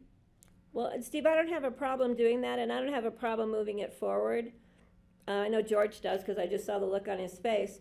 But I think this is significant, and I think we need to look at what ACRA is doing as far as helping us with all these different models and plans. ACRA is working very hard and being a great partner. And I think that they're taking a lot of work, that they're shouldering a lot of work for us. And I think that's important to take into consideration. And again, I'd like to know where all of these new employees are gonna be housed. Where are we gonna put everybody, and how are we gonna accommodate? That's a critical question. So I would suggest next work session next week that we take this topic up again. It's still time, you know, it's about 2 or 3 weeks out until our next, I can't remember how many weeks, 2 weeks out until our next regular meeting where we could actually vote on this. Let me make this suggestion. Why don't we post a special meeting at the next Tuesday meeting? Because if we put this out a month, we are not going to build this capacity then for 2 or 3 months by the time we hire and train. And to George's point, this is an emergency, and I can't keep having the staff work 70 or 80 hours a week. I can't. We either need to slow it down, or we need to move on getting some resources. We have moved employees around. This is not sustainable, guys. It's just not. So what I'd ask is that we post a special meeting next week, and we'll do a budget supplemental then. George? Yeah, I think that's great, and as you're planning the agenda, let's make sure we have enough time for these discussions. You know, starting at 1 o'clock today, we could have had a longer discussion and gone out earlier than necessary, but why cut these work sessions shorter when we have these important issues that need to be discussed? There's no rationale for that. I agree, George. The next Tuesday's meeting is our joint meeting with Open Space and Trails. Just so everybody knows, it's an interesting agenda that day. But I don't have a problem having a special meeting. Yeah. But we're either going to move forward. We're either going to move forward on this, or we're going to suffer the consequences. So. Yeah, let's do a special meeting next Tuesday. We'll fit it into the agenda, even if we have to move something else to another week. Okay, we need to move on. We're 25 minutes behind schedule right now. Some of these things we can make up time. So Citizen Board renewal application discussion is next. And Charlotte, is that you on the phone? You know, I think Charlotte had to actually bring her mother to the dentist today. So what is in front of you today is the renewal applications and proposed renewals for tomorrow. If you've had an opportunity to review the renewals, we just wanted to make sure that they reflected what the board's desire is for appointments tomorrow. And there are some outstanding decisions.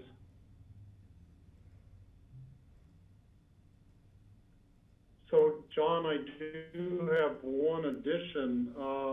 Joel Ritvo had put in for renewing on the Telecommunications Committee. His name is not included along with Kevin Heineken on the page 5 on the chart there. But his application is in our packet, and it just wasn't included.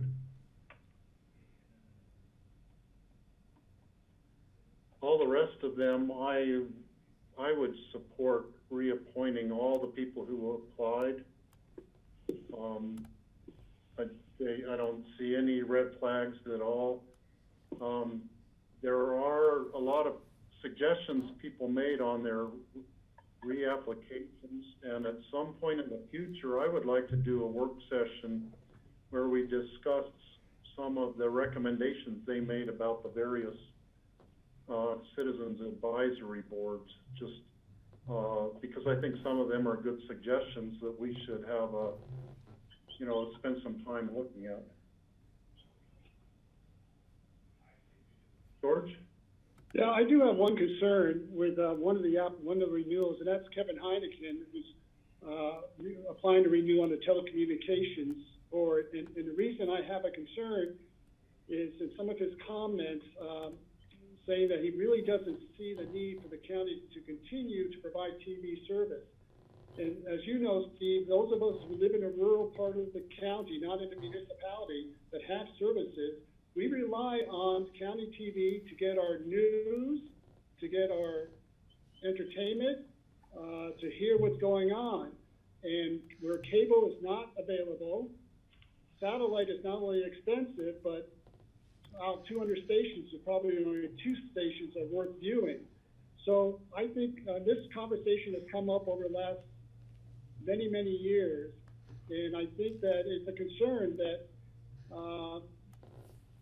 the Citizens Advisory Boards need to understand not only the needs of those who live in the municipalities, but those who are restricted in their services, including broadband, where we know there are certain areas of the county that won't get broadband, regardless of what happens because of the dark shadows. And those who have some broadband are under reduced service anyway. So that's a concern of mine in terms of his comments, not seeing the importance of continuing to maintain county TV.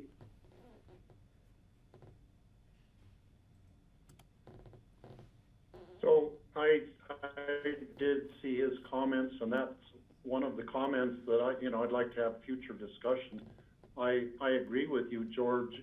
If we could provide everybody with the broadband and they have an alternative to the public television stations, then that would be a time to then eliminate the others. And even our staff has said that, the time is coming when the translator system will be redundant, and we really won't have the need for it at some point. I don't think we've gotten there yet.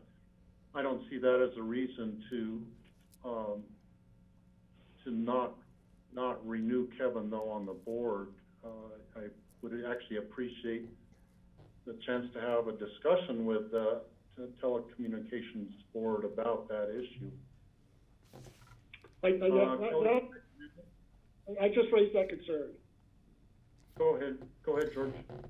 No, as I said, I understand, Steve. I just want to raise that concern as we all look at comments, and because we do that with all of our boards, and we do have concerns with some of the comments and some of the directions that some of our board members are professing. Okay. Kelly? Yeah, I guess I just have a question for George about that input is, do you think there is enough of diversity of opinion on the telecommunications board right now where, that's a minor recommendation? I mean, I see some value in people trying to be critical thinkers about, which programs and assets of the county may are obsolete, but I'm not saying that the TV services are now, but maybe in the future they will be. And so I'm wondering if you think that's an overwhelming position that's being carried forward or a minor one. I have no idea. Okay.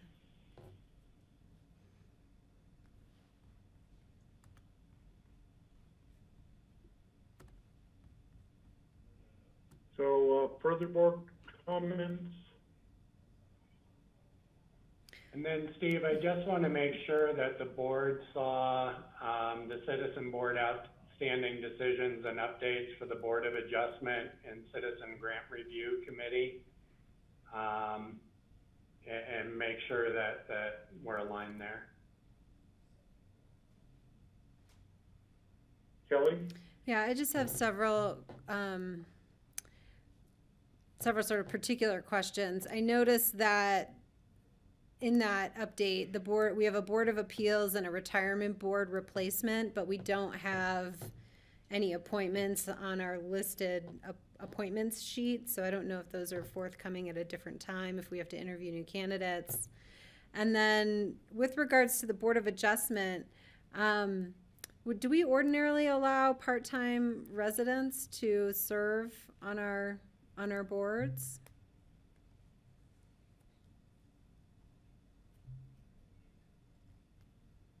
Like, I guess, where do they declare primary residence? And,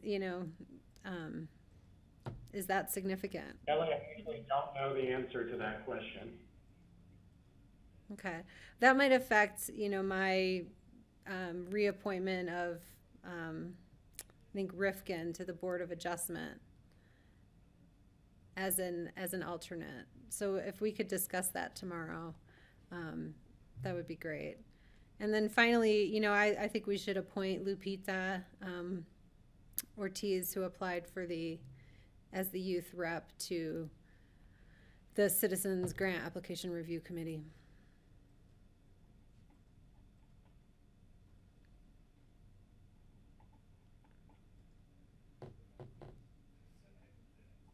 Okay, and I think it's a good idea. We need clarification as to whether a part-time resident can be on one of our boards or not. And we could leave his name on there for right now, but we could take it off at tomorrow's meeting if we need to do further research into that. If it's okay to have a part-time resident, then having him as the alternate, I think, would be appropriate, but you might want to open that position up and entertain new applicants for that position rather than have a part-time resident.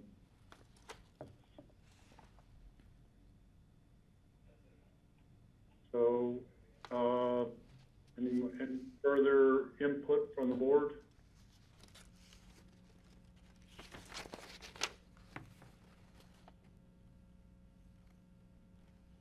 Okay, we could have further discussion at the regular meeting tomorrow when this item comes up. It will be let's see, where am I? I don't have my agenda right in front of me. It's the second item on our agenda tomorrow. Okay, yeah, I'll see, I'll get confirmation, on the part-time. I do believe we have part-time residents on other boards, but I'll confirm that. I don't know that for sure. And then, yes, on Lapita, and then I guess the others will fall in line, with the answer on the part-time resident conversation.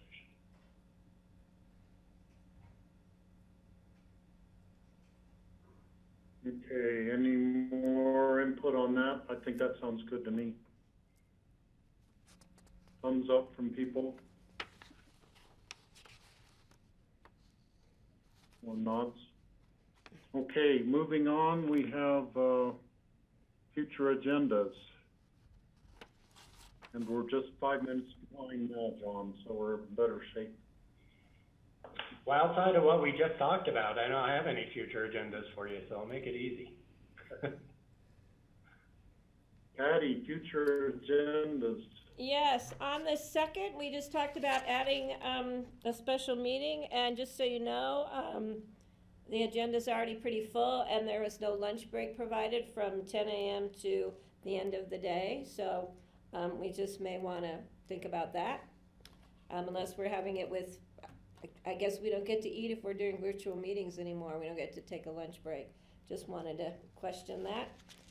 The other thing is we now have board updates, membership reports on every agenda, even though we don't have a list of the different boards on every agenda. So I'm a little confused by the change in the language on that, what that means. And I think there's a broader discussion I would like to have speaking about agendas. We tend to be shifting our conversations, especially with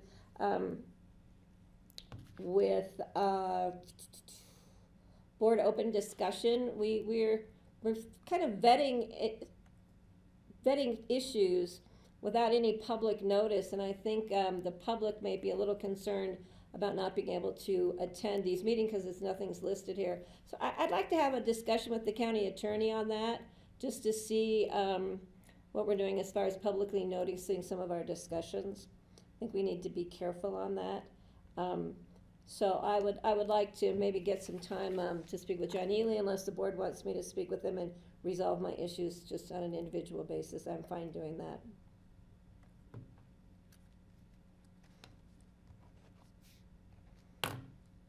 So I know at one point in time, for an open discussion item, at one time we were supposed to clear it with the county manager before we brought it up at our meeting. More recently, the past couple of years, it's like anybody can bring any item up at open discussion. But I don't recall that we ever had listed the open discussion items that we were planning on discussing. More recently, when there's a big one that requires a staff person to be there, that has been being published. So Well, Steve, I guess what really never. I guess what I mean to say is, I don't have a problem with us bringing up the issue, but we tend to have these big discussions about it, rather than just saying, I have this issue, can we schedule time to discuss it, and then put it on a future agenda, rather than going in depth into some of these issues, because the public's like, I didn't know you guys were gonna talk about that at your meeting, it wasn't, and the public has no knowledge, and there's a public that wants to pay attention to what we're talking about. So I'll check it out with the county attorney and see if there's a level of comfort or a level of discomfort with that. Okay, I get your point, Patty, that, we should probably more often say, that's a good idea, let's discuss it at a scheduled work session where it's published on the agenda. So I think that could actually be a good idea, unless it's an emergency situation that requires more immediate decisions. Kelly? Yeah, I would maybe just offer that perhaps we schedule our board open discussion immediately before our future agenda review, just to align how those conversations, because I know a lot of times we get to board open discussion and then realize we have to go back to the agendas to figure out when we're going to have them. Tie it together. Mm-hmm.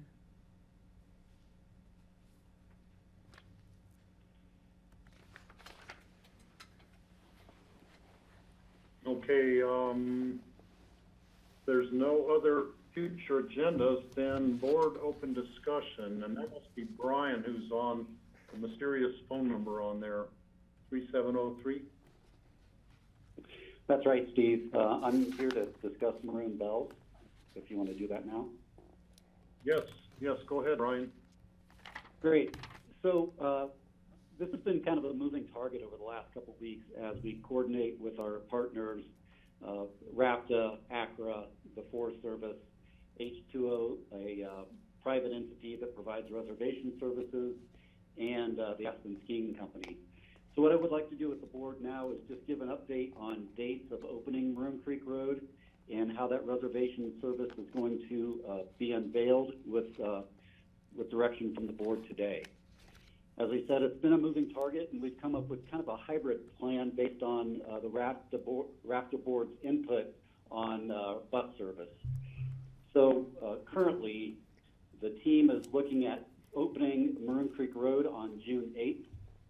The road would only be open for people who have received parking reservations. This would be done through the ACRA website, aspenchamber.org. That would run until June 28th. On June 28th, RAPTA service would start, and people could drive to Highlands, get on a RAPTA bus between 8 to 5, and ride to the Bells. On the off hours, where the buses aren't running, we would still like to have the parking reservation system in place, rather than just have the road open as it had been in the past. By doing this, we can regulate traffic flow when the buses aren't running before 8 a.m. and after 5 p.m. The reservation system was launched on June 2nd. H2O is working hard with ACRA to have it up on their website and post the fees that would be appropriate. Currently, the shuttle service would be $15.95 per person. And that would not include parking at Highlands, which would be an additional fee. The parking fee is restricted based on the federal government and Forest Service's ability to raise it. The parking reservation system will be limited at $10 per car. It can't go any higher right now. I was just trying to see if there's any other applicable information. We're still expecting high use this year based on what the Forest Service is hearing, people wanting to get away from home and see the beauty of nature. So for today, I'm really looking for feedback from the board on this. I think the biggest concern that the team has had beyond the reservation system itself, because we've never done this, and it's going to be a challenge, but really getting people back from the bells. And I think the last time we talked to the board, you all brought that up as well. We're looking at issuing time slots where people can return back from the bells, but when that rogue summer storm comes in, that's going to be a challenge for RAFTA and to ensure social distancing. With that, I'll stop and would like to get feedback. I have a question for George. How is RAFTA going Okay, Patty? how's RAFTA going to manage the bus system with social distancing? I mean, it's been difficult with all the people on the bus. What are we going to do with not very many people on a bus? Well, again, as Brian said, H2O is going to be managing the reservation system, and RAFTA will only be taking 15, at this point, 15 passengers per bus, and they're thinking, I think, Brian, they're thinking about running a bus every 15 or 20 minutes. So they're going to manage it by the number of people that are allowable on each trip. And they're going to be looking at return trips, as Brian said, just to try to ease the congestion of people wanting to come down, perhaps at the same time. Does that answer your question? Yeah, they're currently allowing 9 people on a RAFTA bus, or have they increased that? Currently it's 9, but they are allowing up to 15 occasionally if needed, especially if they know that the second the follow-up bus is going to be full as well. And so that just started, and we haven't seen a report in terms of how many people over 9 are actually getting on the bus, but they are going up to 15 in if and when needed. So far, that hasn't really been the case, but as we're going into this next phase, it'll be interesting to see what happens. Yeah, I'm just concerned about exposure to RAFTA bus drivers with so many of those people being visitors and guests. So. Right. Well, RAFTA is also not only are face cloths mandatory, but RAFTA is going to be installing sort of plastic curtains around the driver to give the driver further protection. And of course, at this point, there still is no fears, and people are entering and exiting through the rear, although that changed as well. So with the plastic screening, hopefully we can start instituting fears again and still protecting the driver. Great. Thank you, George. Okay, Kelly? Hi, Brian. Can you explain, if someone's trying to backpack, in the Maroon Bells Wilderness, what will their situation look like? Do they have to arrange a drop-off? Will they be able to reserve parking for an extended period of time? Is there parking further down at the campgrounds? Yep, they will be able to reserve parking for an extended amount of time. Currently, there are 27 spots up at the Bells that is for overnight parking. Okay. The And reservation system will accommodate that. Okay. And will they still only pay the $15 fee, or will they be paying extra? It's $10 per 10, car, right. but I would need to find out if it's $10 per car per day. My guess is it would be $10 per car per day. That would only be fair, but I don't know that for a fact. I can find that out. Okay. Thank you. Appreciate that. Just to clarify, if I may step in, but actually the fare for people taking RAFTA is $15.95, which is separate than people who are just going to do the paid parking or doing the overnight work. Thank you. I had that wrong. Thanks, George. Brian, a question from Steve. For people who are going to use the amphitheater and have that reserved through the Forest Service, for wedding, I don't know if it's all for wedding parties or, some, family events or something, would they be, I think they probably have car reservations as part of their reservation of the amphitheater, but is that, the case? Yeah, and Steve, that never came up, but the Forest Services manages those as special events. So, again, I'll have to ask that specific question. It didn't come up in the reservation system planning, but the Forest Service typically manages those situations separately for the use of the amphitheater for weddings or whatever, however someone wants to rent that facility. Okay, and I did receive a call today from a woman whose wedding is coming up in July, and she's wanting to know, is she gonna be able to still have it? How many people would they have? Making sure that there's, getting there and all those kind of logistical questions that maybe we don't know all the answers to yet. Yeah, and right now, if everything goes well, that wedding can take place. But we're being cautious with the system. We've not done it before, and so if everything goes off without a hitch, we hope we have a really successful summer up there, and people can see the bells and get married. Okay, Kelly. And Brian, when does the reservation system go live so people can start planning trips? Yeah, so June 2nd will be the launch of the reservation system. Again, that's through aspenchamber.org, and people will be able to go online, make either a parking reservation, and we also hope at that time to have the bus reservation system in place as well. So either way, there'll be two different ways to get to the bells this year.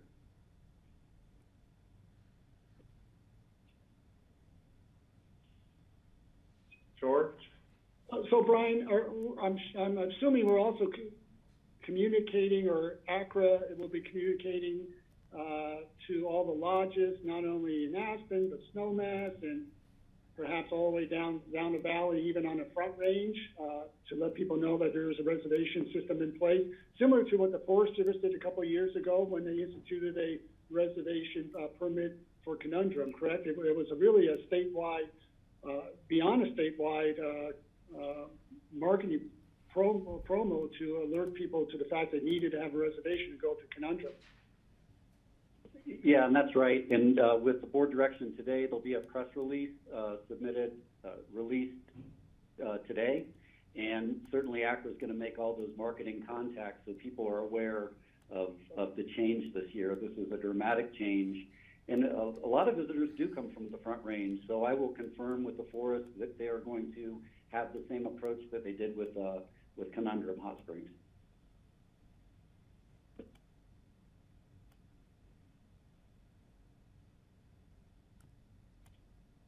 Okay, Brian, thanks for the update.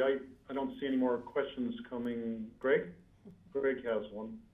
Brian, I just wanted to say thank you for this. I think we're completely in line. I've just been reviewing other national parks, things that have a similar sort of attraction as the Maroon Bellswood. I've looked at Zion, I've looked at Yellowstone, I've looked at Yosemite. The entry fees to get in there, to get on the bus to go in, are basically in the $15 and up range. So I know we're not out of line here. I think it's a great value, and I don't think people are going to have any problem paying this in most cases. So I think RAFTA is doing a great job. They've done a lot of deep thinking on this, as George knows. We have such a competent RAFTA crew doing this stuff. So I just wanted to say I think it's great, and I'm all in favor of moving forward with it and looking forward to seeing it happen. Great, I'll pass that on, Greg. Thanks for the feedback. Okay, yeah, I think that's probably the sentiment of all of us. We hope it's a successful summer. I hope we don't have the people riding on the bus or having their family gatherings up there. I hope that doesn't end up being a COVID breeding ground for passing the virus around. Okay, I think that's all. Then Brian, thanks for your update on it. We appreciate it. Thank you very much. And Steve, while Brian's on, I just had one more item just to let the board know and hope that you don't have an issue with it. But the Aspen High School would like to do a drive-in graduation using the Buttermilk parking lot. So it's staff's intent to authorize them to use the county's parking lot for that purpose. And they have a plan that's been vetted through public health that includes 10 by 20 spaces for family vehicles and actually a socially distanced, a single student walking across the stage to be recognized. And will also involve use of the lift actually afterwards. So it's been vetted through public health, but they do need use of the Buttermilk parking lot. It was our intent to provide them that permission, and just wanted to run that by you guys.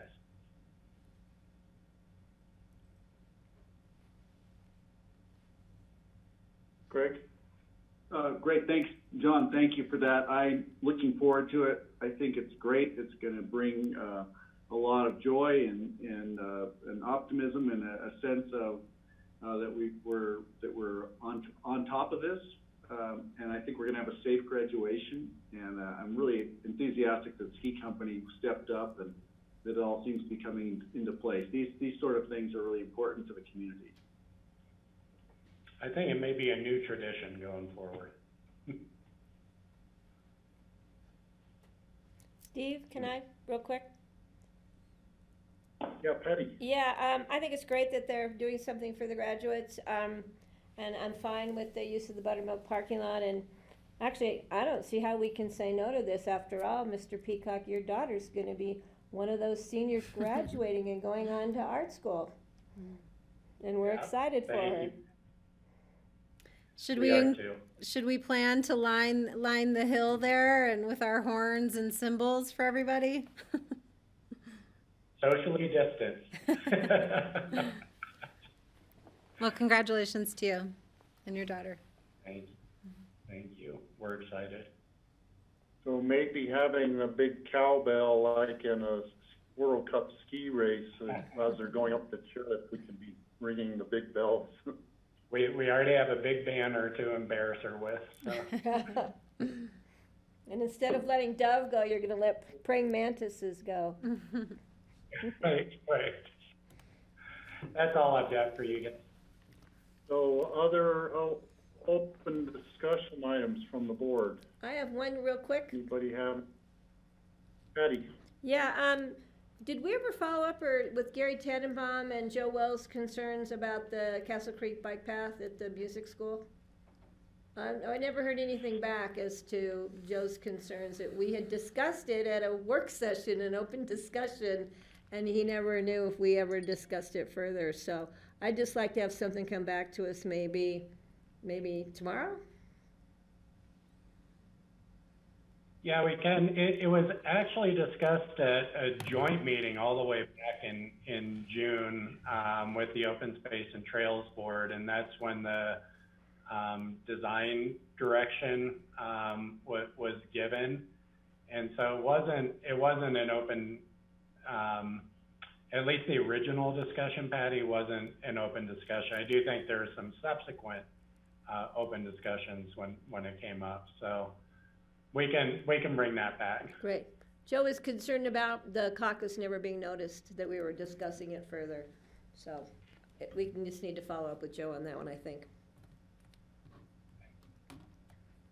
Yeah, and Patty, we had planned on having a work session on that actually where Joe we could all be like brought up to speed and reminded of the decisions that were made back in June. Greg? Yeah, hi. Regarding open discussion, maybe things to talk about in the future. You know, we've just come through two to 3 months of the first spike of COVID-19, and we managed to flatten that very nicely. And now we hear talk of a much larger, potentially more devastating spike coming if it follows historical precedent. And so really what we've had is an opportunity to experience a pandemic. So we all have a couple months of it under our belt. As they say, this was our first rodeo, right? And the next one may be coming. I'm just thinking it'll be great down the road, and that when we have a chance to breathe over the course of this summer, to go back and look at how everything went down and how everything worked regarding communication, regarding the way things worked, what did and what didn't, what to expect, how better to communicate with the public. All those things are conversations I'd like to have. I did see, and I think some of you have seen that great, there was an op-ed by a public health director in the Colorado Sun last Sunday, and he was talking about the woman who founded Colorado's modern public health department in 1947. Name I forget. Great article on why public health decisions aren't left to the electeds. And it's really a worth reading, and I'll forward that again if you haven't seen it. But it also brings up the conversations. What was different back then when she was bringing in this public health department setup? What was different then than is different today? So I'm thinking this is our opportunity to think about the next one coming. If the next one's coming, it's like running rapids. You know, you do a big rapid on the river, and then you have a chance to prepare for the next one. And that's kind of how I feel. We're in the flat water, or going into some flat water right now. This might be an opportunity to look at how we're going to respond the next time it comes. And so I do really appreciate what John and staff are doing to prepare us and put us on the best footing for what comes next. Lots of big questions. It's a long emergency. I think we're in it for the long run, and I feel pretty good about it. But certainly there'll be time to discuss, you know, how going forward, what could change and how things could be done better. Certainly we have a lot of issues with the state to sort out, things the state should be doing that we're not, or that we shouldn't be doing that the state should, or maybe things the feds should be doing that we in the state shouldn't be doing, and perhaps how we can contribute to that conversation. Just been thinking about that, and I look forward to the conversation with all of you and with the public. Thanks.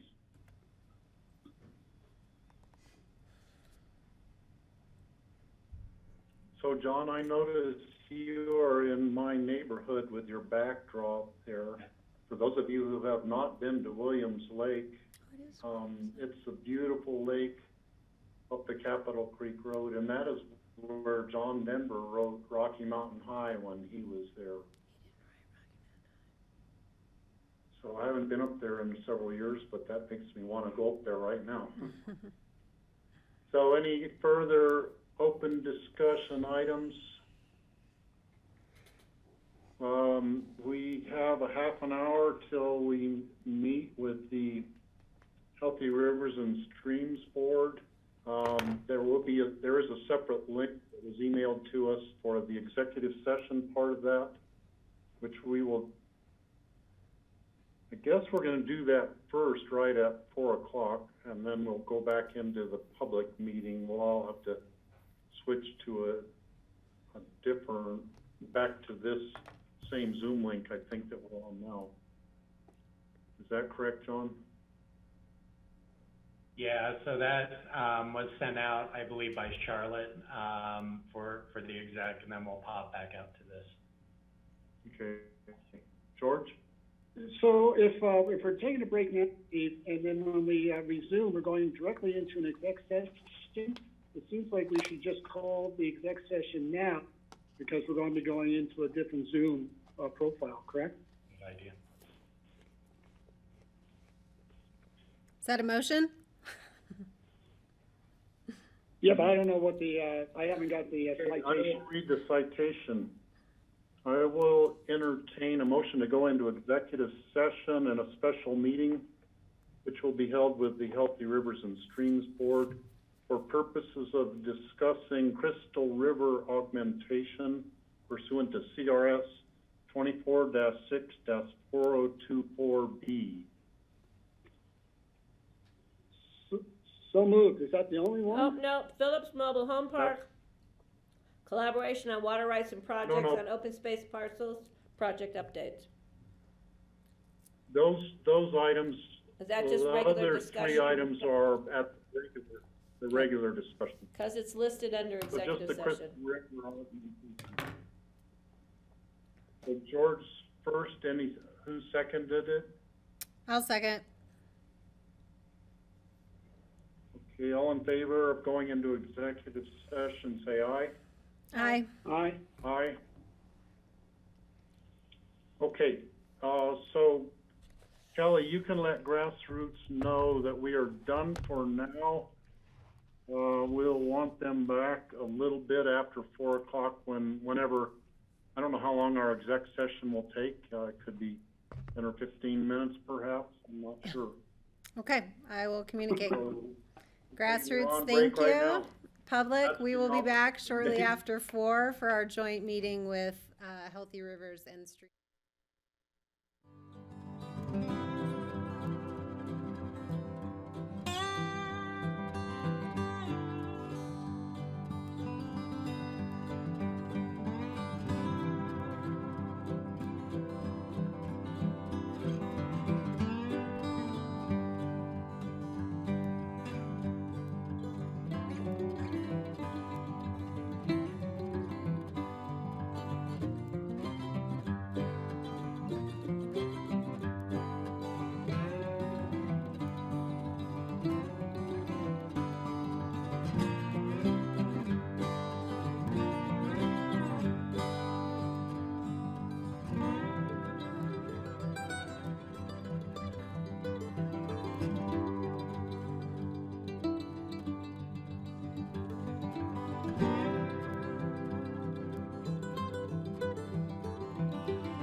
Okay, welcome back everyone to the Board of County Commissioners work session on May 26th. It's a Tuesday, and we have been joined by our Healthy Rivers and Streams Board for a joint meeting this afternoon. So I'm going to turn it over to Steve Child, who is the BOCC chairman, to run this meeting, and he is dialed in from home, as are most of our other board members and staff. So welcome back, everybody, and to note that Chuck Ogilvy is not back on the Zoom yet. Hopefully he'll be able to join us. So we have 3 different items we're going to be looking at that are on the agenda: the Phillips Mobile Home Park issues, collaboration on water rights and projects on OST parcels, and project updates. And Lisa's on the phone still, so it'd be good to have her participation. Let's see, we're missing Lisa Tasker also. There's Chuck. Oh, Lisa, you're there. Who are we missing? Is Bill Yoakum's here? Here. Yes. Great. So I think we've got everybody, huh? Yep, we have everybody. Now, I don't know who's going to carry the discussion on Phillips Mobile Home Park issues. Some of them are water rights issues. Some could be streamside park kind of issues. So, John or Laura, do you have any input on insight on those issues? Sure. So, to get the discussion rolling, I guess the best way to start, the Healthy Rivers and Streams Board expressed to the BOCC, it was a while ago. I can't remember off the top of my head when the communication was made, but it was shortly after the acquisition of the property by the BOCC on behalf of the county. In response to an inquiry from the BOCC as to participation in the property by the Healthy Rivers program and consequently the fund, and that would there be opportunities or and abilities to pursue initiatives involving the fund and the mission of the fund, the program, in conjunction with the Phillips Trailer Park. Owing to the fact that the county had to acquire the entirety of the property with housing funds in order to preserve the housing that was there and maintain an option to potentially create additional housing in the future, but that in no way would the entirety of the Phillips property be consumed with affordable housing or employee housing.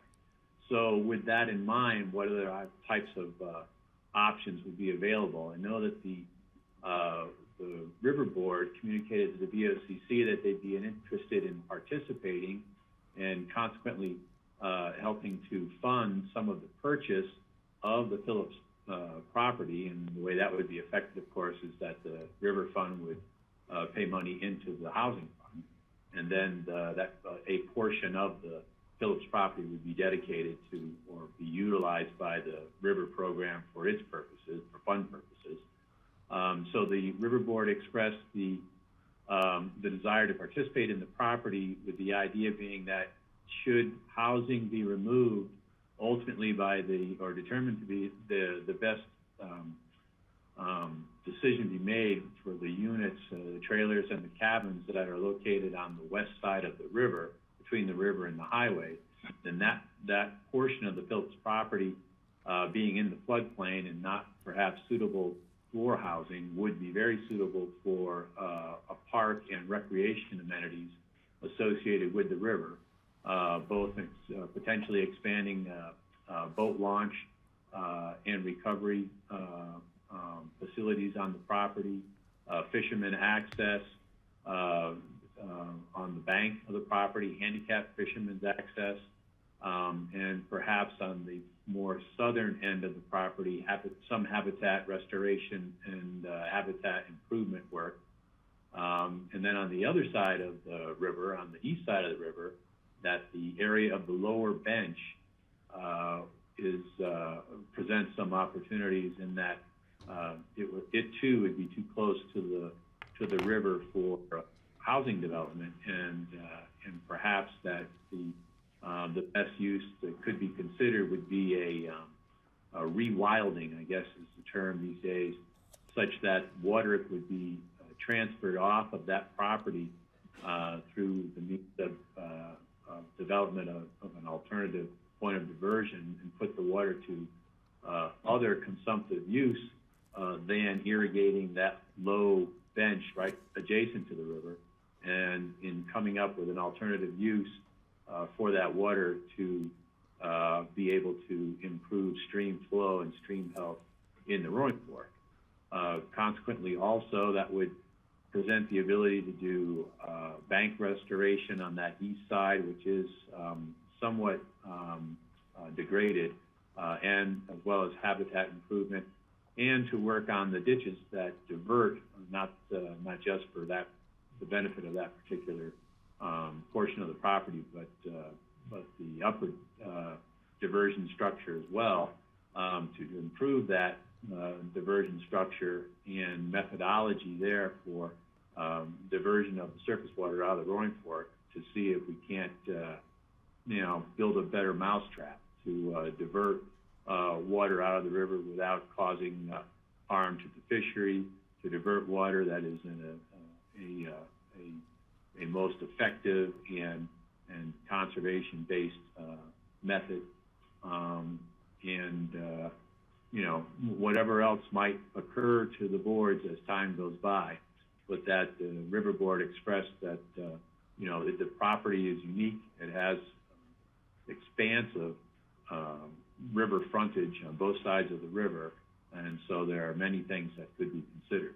Anyway, the property being acquired by the BOCC as part of the housing program has been under a planning exercise for some period of time, and some preliminary decisions are being derived at by the BOCC.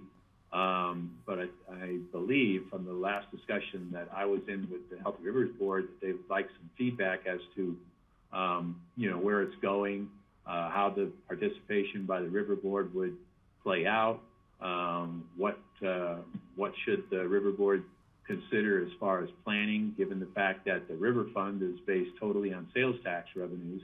What types of how does the River Board assess potential action at Phillips property in light of say the next budget planning process, things like that. See basically for the River Board, you hear where the BOCC is on ambitions or goals with respect to Phillips property.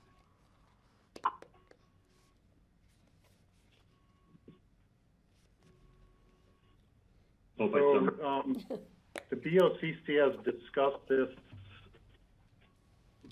very extensively at different issues regarding Phillips. I don't know if the Healthy Rivers and Streams Board has had any discussions about Phillips. Is this your first exposure to this idea, or have you had discussions in your meetings before? Andre? Can you unmute, Andre? Andre, you're muted. There we go.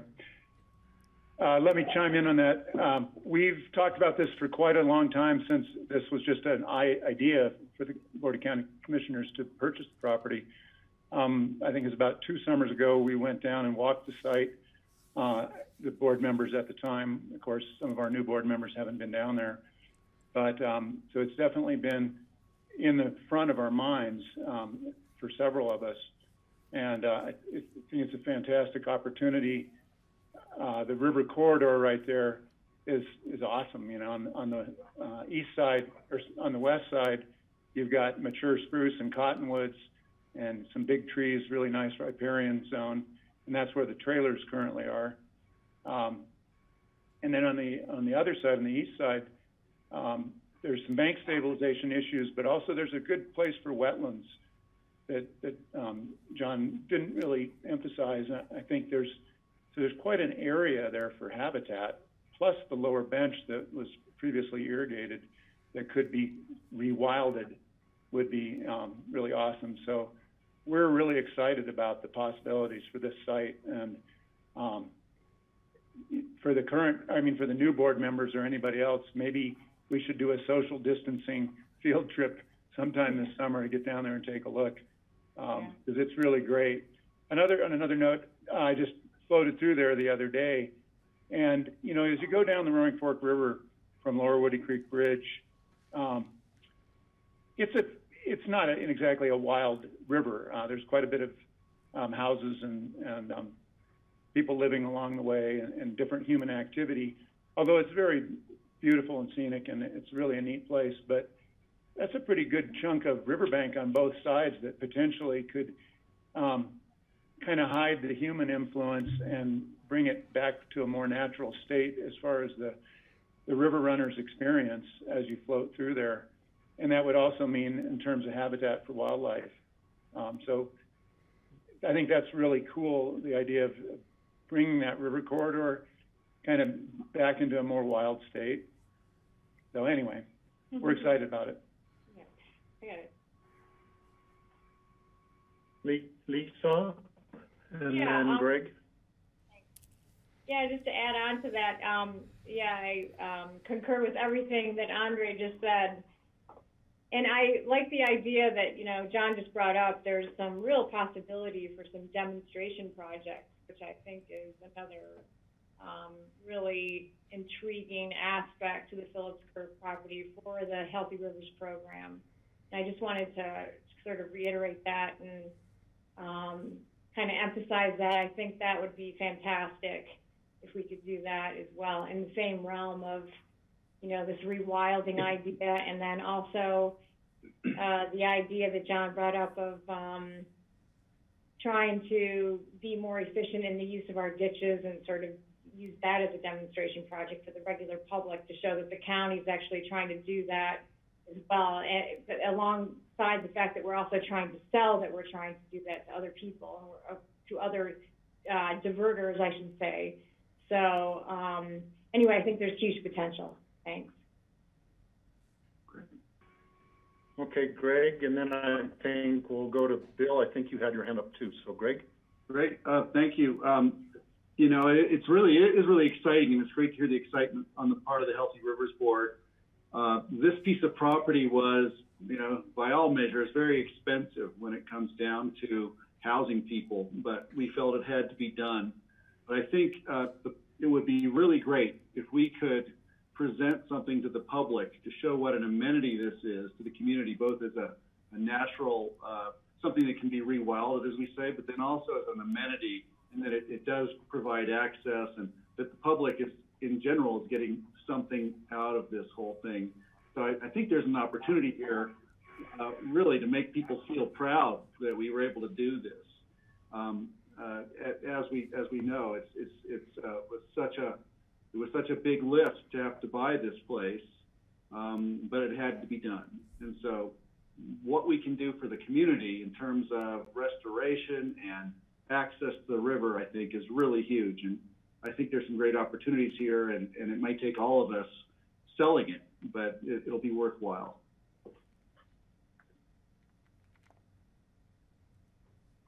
Okay, Bill.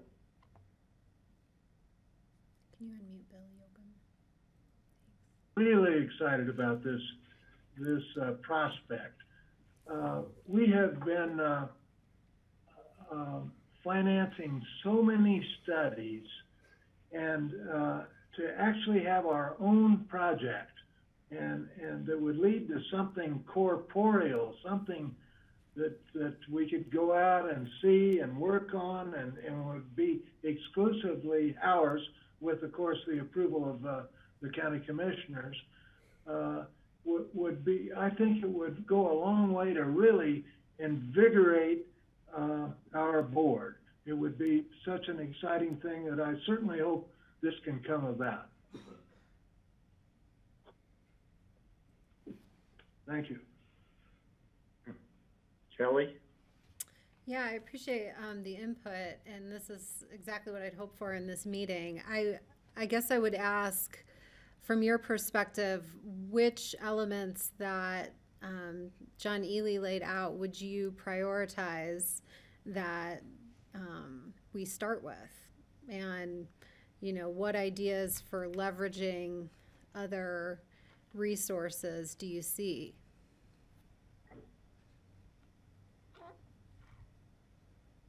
To whom is that question directed? I guess the whole board who wants to take it. Maybe I'll start with Andre since he's the chair. But does working on the ditch help with get some bang for the buck for low expense before a restabilization project or something?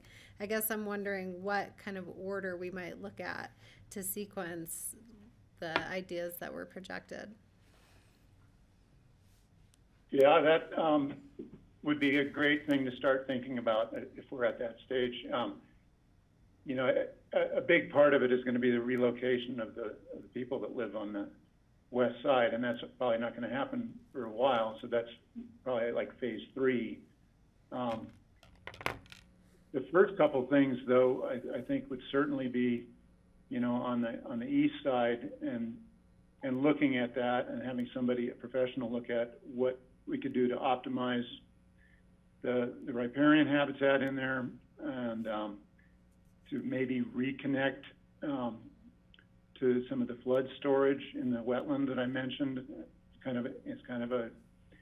It's not exactly a wetland right now. It's more of a willow area. I'm trying to visualize it. I haven't been down there in a little while, but I think we need to just look at what could be done on the east side first, and then also with the ditch. I like the idea that John mentioned of improving the head gate on that ditch. So those are a couple things I think that might be done early on. Ironically, when we first went down there, the previous owner had just gone down and cut a lot of the willows and a lot of the riparian vegetation out like the week before the property was sold, or something, right about the same time. So I think it's important that we I'm not sure how it's being managed right now, that there's no further degradation of the existing vegetation down there, as was the case 2 summers ago, I believe. But I don't know if that helps, but I think that head gate is a big one that we could probably get started on. Mm-hmm. Great. So just for your information, Hiram Noyes is managing the property for us, and he is one of the Phillips family, and he's probably the one who went and cut down the willows down there. I think we would need direction from our staff to him to not do something like that again. That would be good. Also, definitely it'd be phase 3. The people who are living on the west side, we're not going to move them out until we have a place we can move them into on the east side of the river. And that's all part of the working with Bob Schultz and his consulting company on a master plan for the housing. So that will be like a phased in thing as the people have a place to move to on the other side. If they choose to, then they'll vacate the west side and move over to the east side. That process, I think, will take a while. And the entire concept of a park on the west side probably won't see fruition until the housing is all removed from there. Steve? Yeah, go ahead. Patty? Okay, yeah. I'd like to know what the Healthy Rivers and Streams Board thinks about public use at some level along there. Either put in takeout, which would be further. Can't remember. John Ely would be able to tell me where the thinking was on that. River aquatic life habitat restoration, fishing easement along there. It's a substantial piece of property that we purchased with a substantial amount of money. And so it would be nice if at some level along there we could have some public access and use, but I'd like to hear what the Healthy Rivers and Stream Board thinks about that. I'm happy to chime in a little bit on that. We have discussed that previously, and that west side is an excellent place, I think, for public access because the road goes right down to the river already. I think you can only get to the exit off the highway if you're going westbound, but right. It'd be pretty easy access nevertheless. As far as a boat launch, there's a pretty good boat launch just upstream at the Lower Woody Creek Bridge or the Upper Woody Creek Bridge that is used extensively. So I'm not sure that it's real critical, although it would make for another access point. So that, we'd have to look at that, I think, in a little more detail. It kind of would break up the run of the river and shorten it for the way people typically use that stretch of river right now. But it might still be, it might make a better access point that would reduce congestion at some of the other places. But the thing I think is really great about it is it could be a good fishing access point, especially like for handicap fishing even, because you can drive right to the river edge. So that might be kind of a neat thing that we could look into.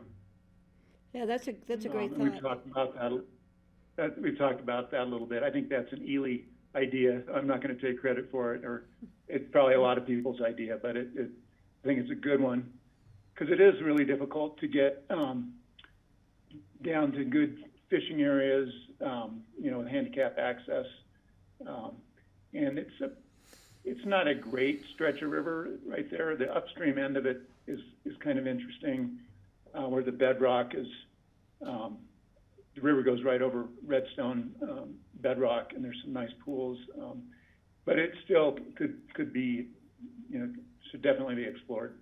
Thank you. Thank you.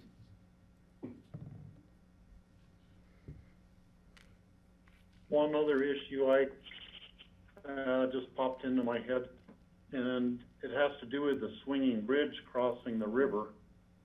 One year, right after the county had bought it, Hiram, or maybe right at the time we were buying it, the Roaring Fork River was very high, and Hiram had gone down there and he'd kind of somehow hoisted the center of the bridge up so boaters could get underneath it safely without, hitting the bridge with their heads or with their raft or whatever.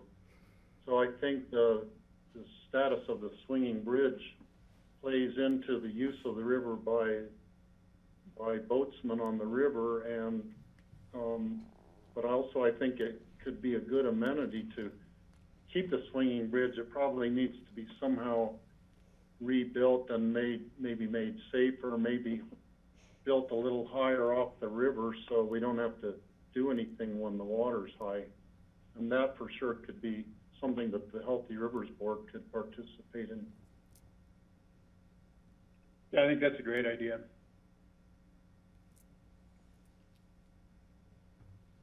Yeah, I like Chris, that. go ahead. It's such a unique opportunity. I mean, there's not going to be anything really like that that's gonna come up. I think the priority should be, in my mind, we should focus on whatever you want to call it, rewilding the area. And then I like the idea of an example of efficient head gates, efficient ditches, water use, that kind of thing. Just kind of as an example, or as a project with our name on it. And yeah, I mean, you could put, just looking at the property in my head, I mean, you could very easily put a small effective boat ramp in there that, Andre, I agree with what you're saying, but it would, I think it would spread out some of the pressure that's on that stretch. I think if people had that opportunity, somebody looking to go for a short ride after work, it just opened up a couple more opportunities, and more than anything, it spreads everybody out, because as you know, there's a lot of people out there. Go ahead, George. Yeah, it's great to hear all the excitement that the Healthy Rivers and Stream Board has along with ours. So that's great news. I guess what I would suggest in terms of the next step is to identify the projects that sort of put together a wish list, prioritize them, and put a dollar amount to that. Get a budget together so that way we and the River Board has a better idea in terms of how to utilize your funds down the road. We know the next year or two, your sales tax numbers are going to be substantially lower, and so I think that's a good start in terms of where we should go next.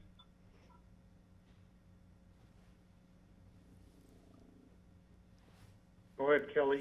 Yeah, and I would just add to that, if you identify additional partnership opportunities, I'll note that at least now the CWCB's construction fund for water plan projects, et cetera, hasn't yet been rated. So there still should be money there for these type of applications and projects that we might want to apply for.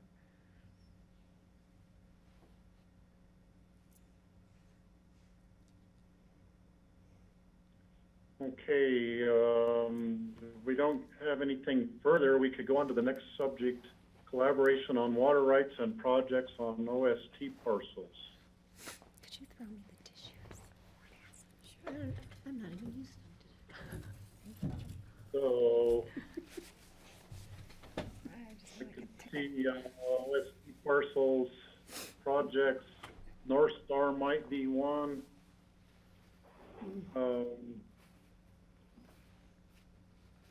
Lisa McDonald, do you have a list, or John Ely, do you have a list of different things that we could talk about on this?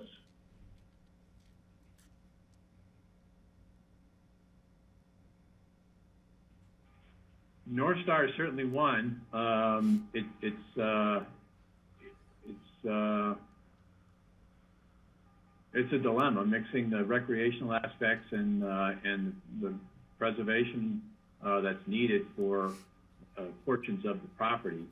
So any discussion there, I guess, is a positive thing.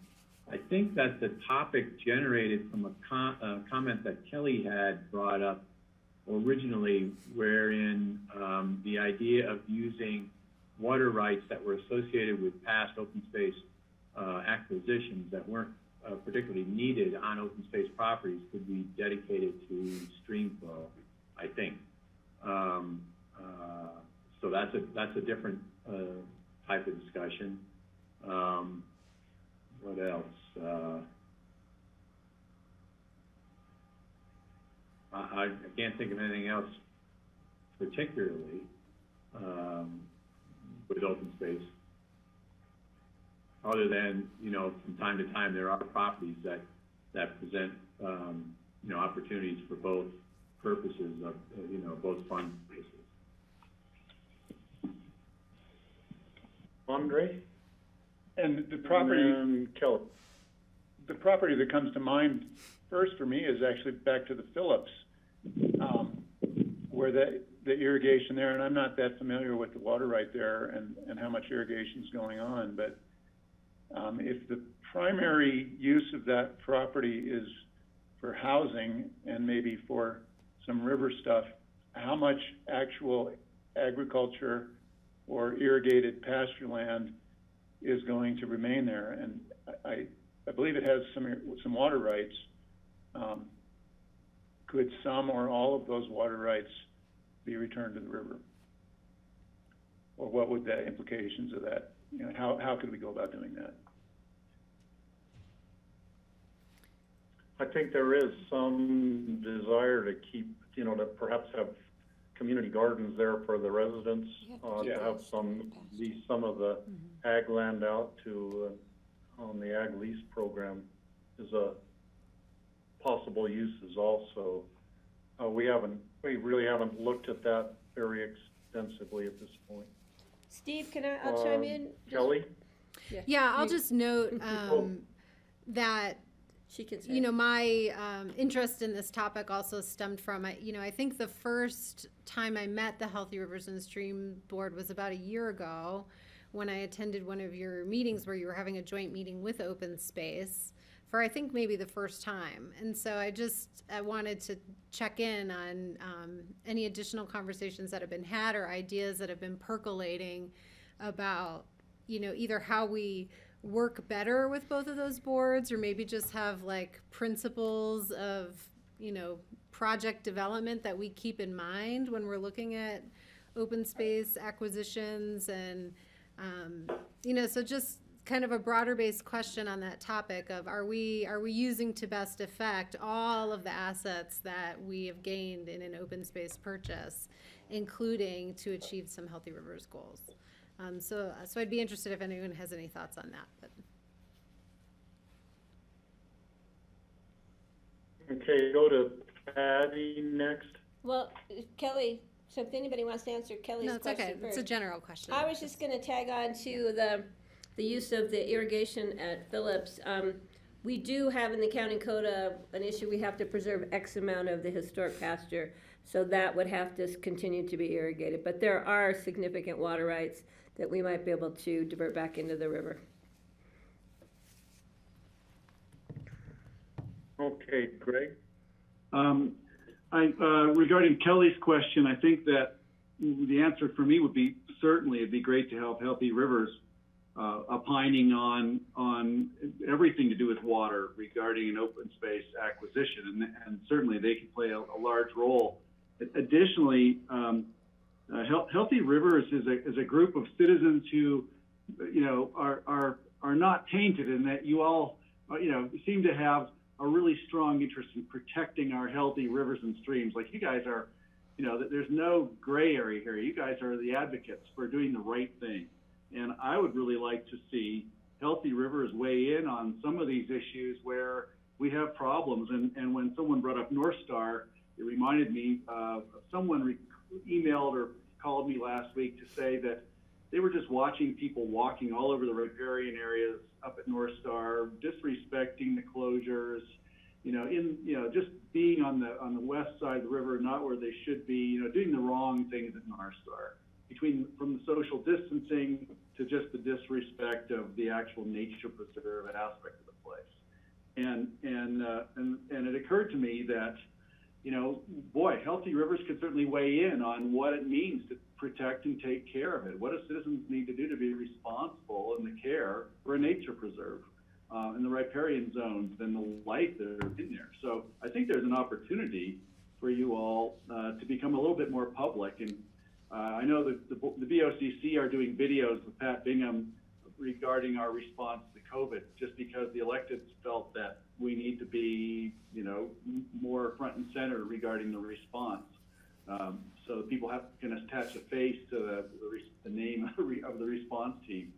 I think we can do the same with Healthy Rivers. And there are opportunities for all of you, whether it's an op-ed in the paper or a video, something like that. It'd be great to be in coordination with Pat, who's got the resources video, so that we're all on the same page and we're going the same direction. But that's one thing I think Healthy Rivers could certainly play a large role, and it's an important one. It's more like, okay, you're on this board. Here's your opportunity to help the community take care of these places and maybe instruct and inform. Okay, go to Wendy next. Welcome, Wendy. Good to see you on this board. Thank you. And as the new kid, one question is whether there currently exists an inventory of the open space properties and their water rights that may be considered in the future, and how we proceed with that. And that would be another tangible thing that we could do, is kind of recapture that open space property water rights. That inventory does exist, Wendy, and it was produced a long time ago, actually, and it's maintained with every new acquisition that open space makes. I'd like to see it. So I think that perhaps discussion between your board and the Open Space and Trails Board with regard to that list might be in order at some point. Lisa Tasker. Yes, I'm trying to think what I was going to say. So yes, I do think that the Healthy Rivers, I'm going to play off of what Greg said. I would like to see, for example, the Healthy Rivers program get more involved with open space on some levels on their acquisitions and anything pertaining to Healthy Rivers. I think that would be a great idea. For example, you know, I do see a huge opportunity on the Phillips Curve property to do some sort of an assessment on, you know, the riparian area health there, and also, you know, so how you would improve that. What are the problems right now? How could you make improvements? And also, I'd also like to see the Healthy Rivers weigh in on, you know, perhaps there are some marginal agricultural properties that really maybe shouldn't be taken out of production. Maybe that's a better idea than trying to force them into, you know, agricultural stewardship into the future just because we have a certain percentage. I understand that that's in the code, but I would love to see if we can start to have some of those conversations as opposed to just automatically going into keeping agricultural properties agricultural just because that's how they were when we bought them.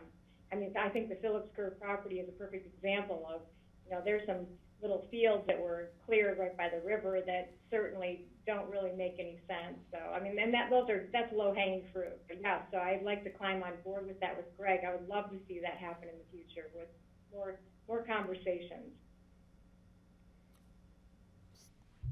Steve, I have another question. Okay,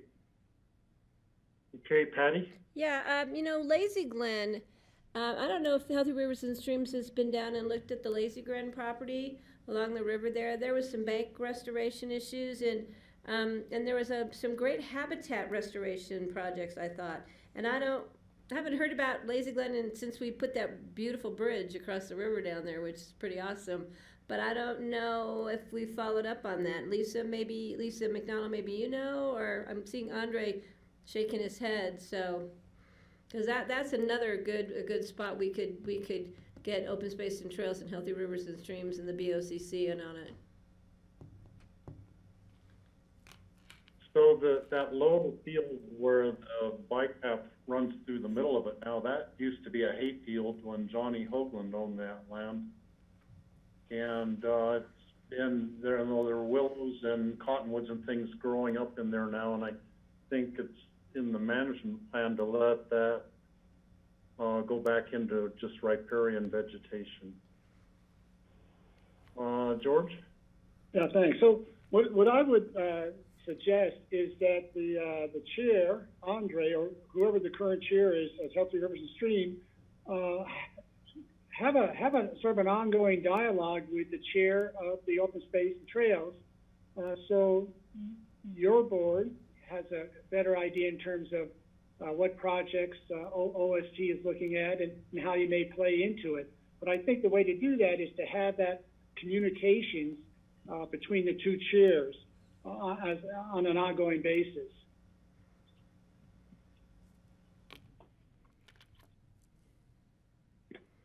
Okay, let's go to Andre and then we'll go to Chuck.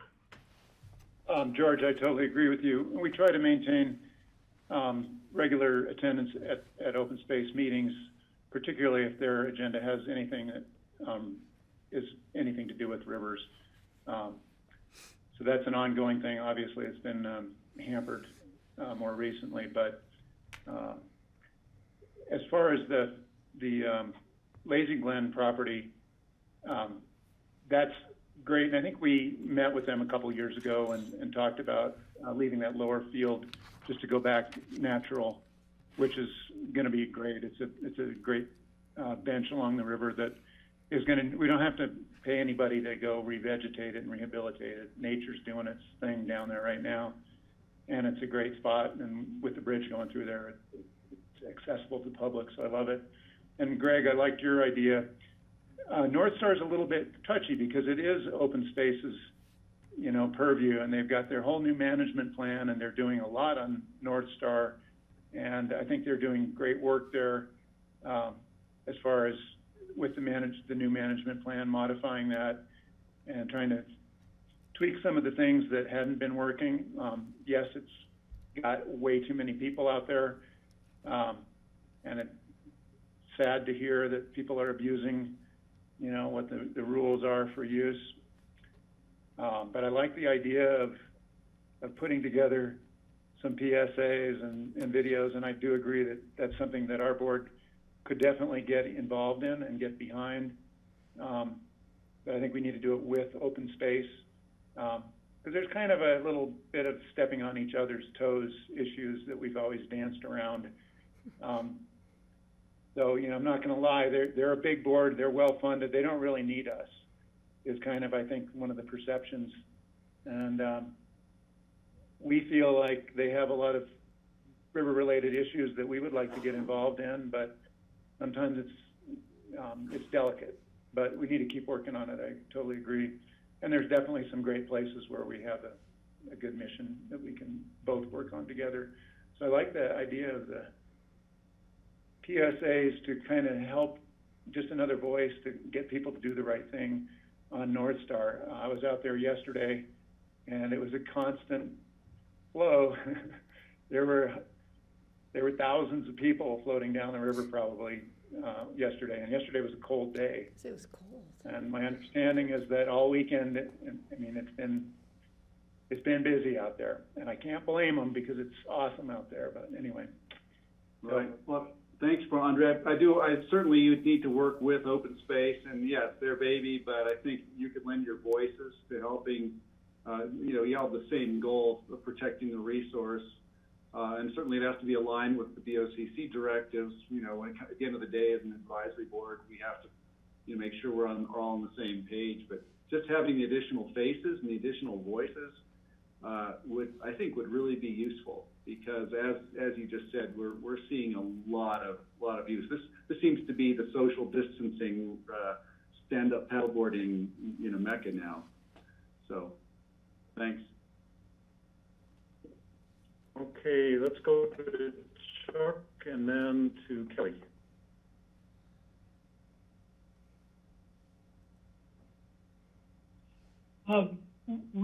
Weeks ago, we unanimously passed a $50,000 grant to Carbondale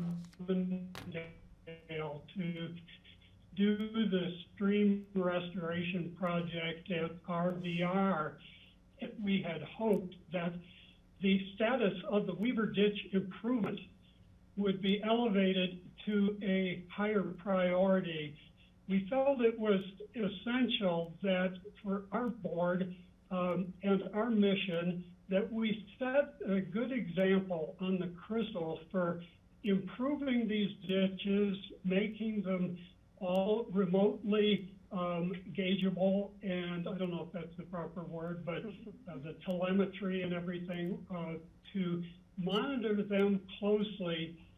And during that Brightwater engineer study of the Weaver Ditch, it was done in October, about mid-October, and that ditch was pouring 3.5 cubic feet per second back in the Roaring Fork River at the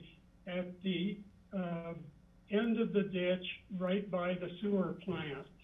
And so our concern was in the Weaver Ditch portion, and I think we all kind of agreed that we would be willing to look at the possibility of getting involved in helping to elevate the status of that. In the meantime, I happened to run into Mark O'Mara, coincidentally, and I said, you know, would you guys be up for working with, in some manner, with Pitkin County and the Healthy Rivers Board to see if there's a way that we can all work together to elevate the status of that and see if we can move that project forward. And he said yes, he'd be excited to to look at it, but he said, I want to remind you, it is our water right, not yours. And I said, I totally understand that and what that means to you. And we just want that water right and that ditch to set an example for all of the Crystal River and its users. Anyway, I throw that out there. I personally would love to see us get involved with that, but that's it. Okay, let's see, Kelly, did you? You know, I can Bill has his yield hand my up. time. I can yield my time. Thanks. Okay, let's have Bill next. Of course, the River District has come in for some criticism earlier in this meeting, but in today's Aspen Daily News, there's a opinion piece from the manager, Andy Mueller, and in that he says he's answering Bruce Babbitt's opinion piece of a couple of weeks ago, and in that Andy Mueller says we must move towards more scientific, more technology in our use of irrigation water. And this Weaver Ditch idea fits right in with what he was recommending. This telemetry of from the head gate to the laterals, and then from the laterals back to the head gate, allows a managerial efficiency that will be needed in the Crystal. I mean, so far, the idea of the Crystal River, at least, has been that there's so much water that nobody has to be real frugal in its use. But I think that day will come when we have to be efficient, even in the Crystal River, and to have the advantage of all the information such a system would provide would be a great step forward. So again, I think we should get all behind the Weaver Ditch telemetry project. Thank you.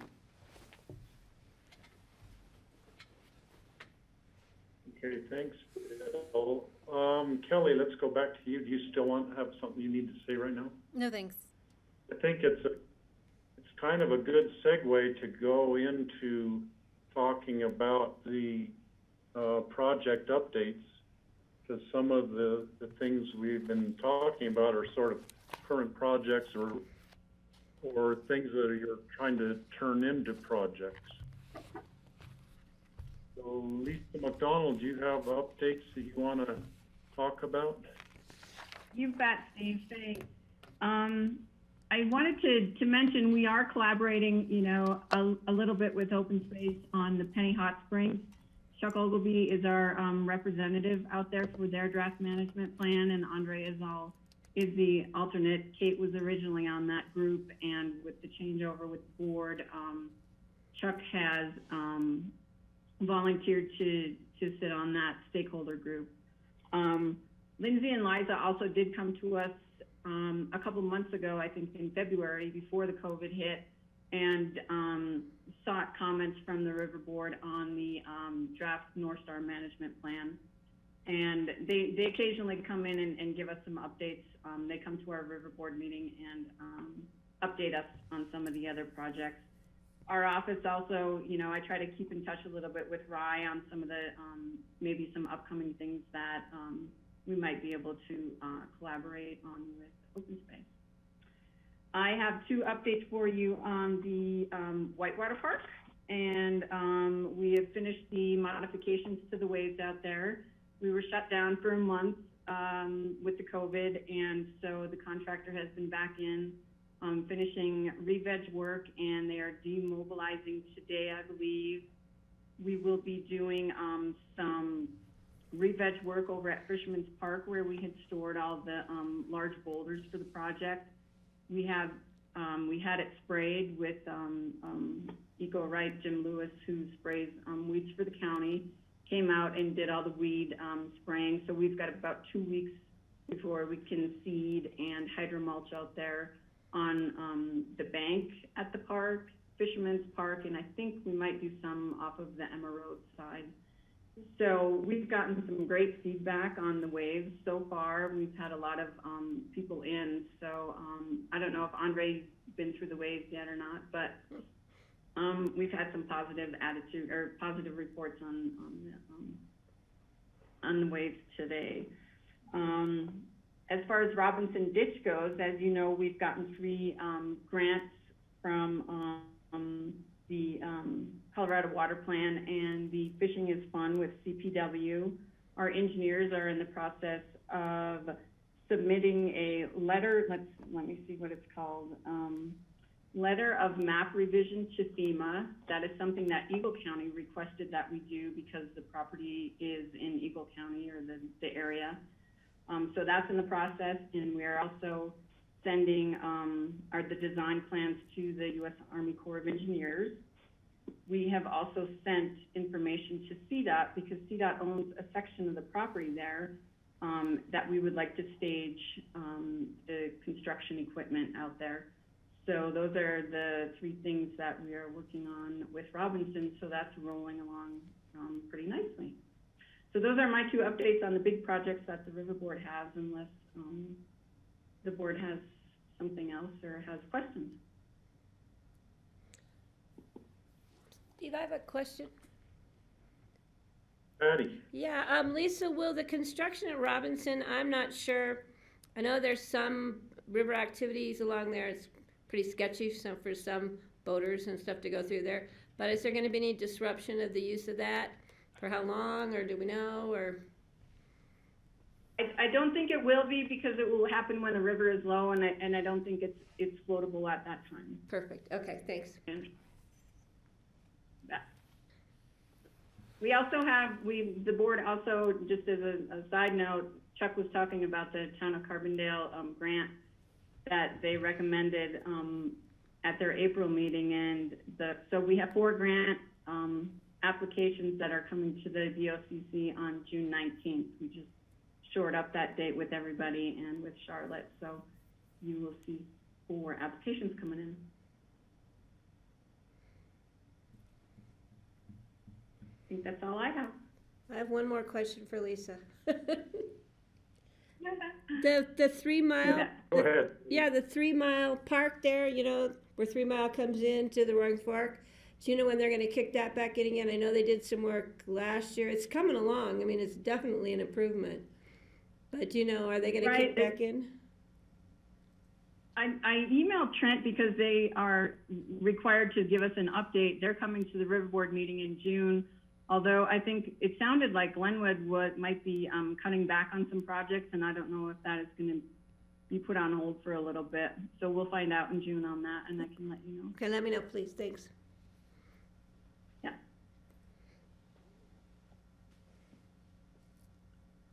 So I thought Andre would jump all over the opportunity to talk about the wave down there. I didn't want to dominate too much of the conversation.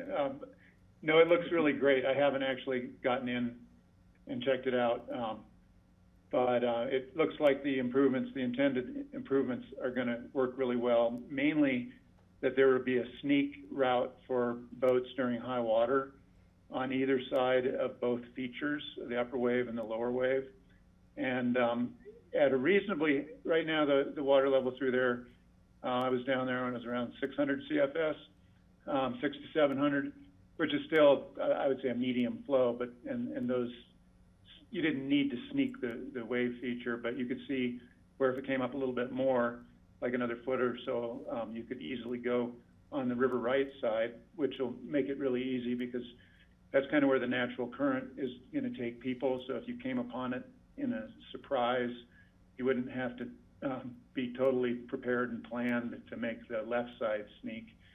So anyway, it looks like it's going to do the job that it was that the restoration improvements were intended to. And it also, I saw some boaters in there, and it was pretty amazing what they were doing with it. So it looks great. Good to hear.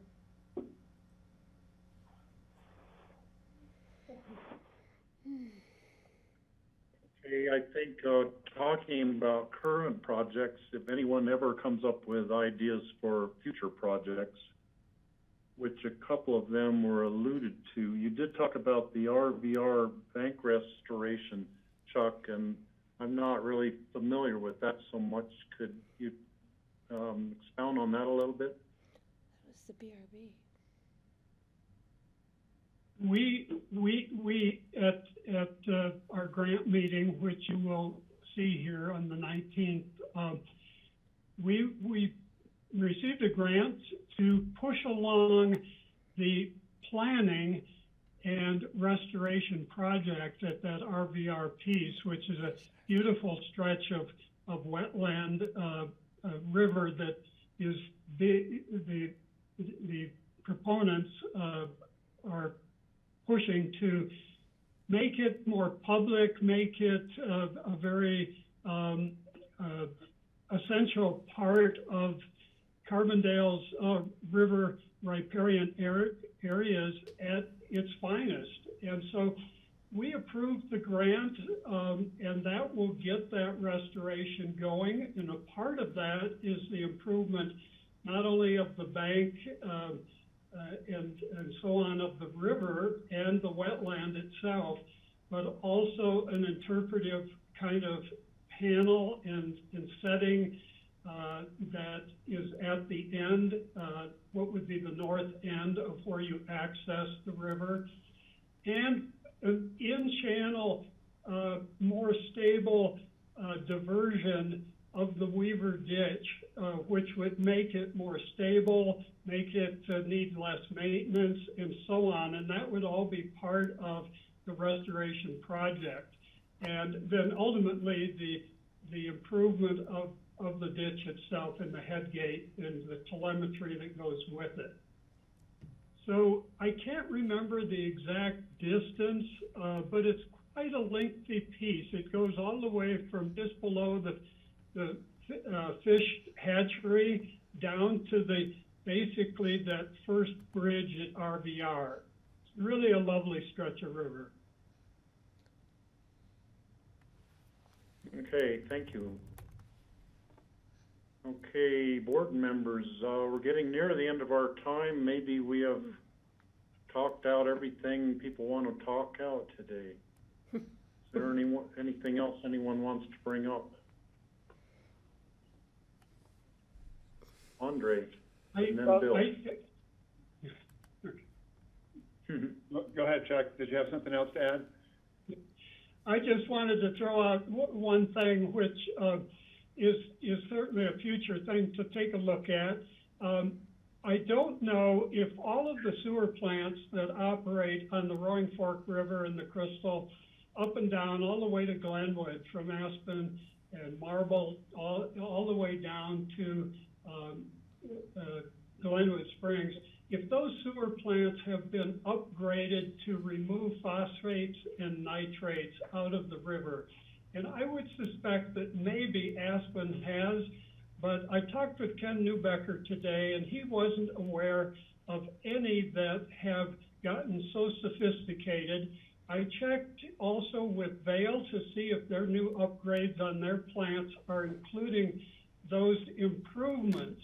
And, you know, essentially the quality of the water in the river over the years that I have come over from Vail and now live here and spend a lot of time on the river, I've noticed quite a lot of algae buildup in the river that never used to be there. We used to look at this incredibly gorgeous mountain stream all the way to Glenwood, which is getting richer and richer with buildup of nitrogen and phosphorus algae blooms. And I just wonder if we could get an update at some point on the status of our sewer plants to see what it would take over the future to upgrade them to a higher quality of effluent. I agree. Okay, excellent idea, Chuck. Let's go back to Andre, and then we'll go to Bill. Yeah, so before we wrap up, I just wanted to mention a couple things. We did have a retreat earlier this winter, and it was very successful. We came up with a number of different initiatives and looking at what we did well, what hasn't gone so well, and what we want to do in the future. And one of the big things that came out of that is our need for staff, additional staffing for the Healthy Rivers Board to help Lisa.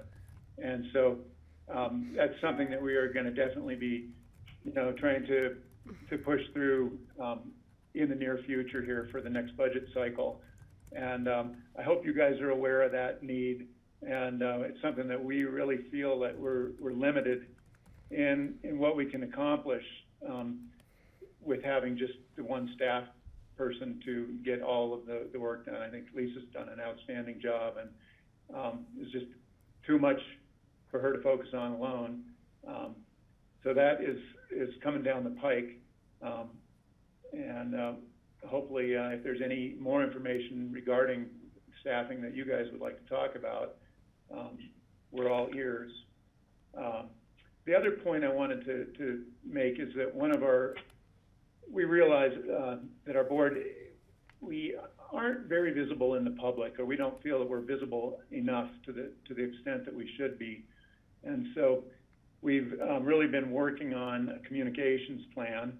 And at our last board meeting, the people that we've contracted with to help us with the communications plan did a great presentation for us. And I think we're in a really good place as far as moving forward with improving our outreach to the community and getting the word out. And so we're really excited about that and encourage you guys to check into it.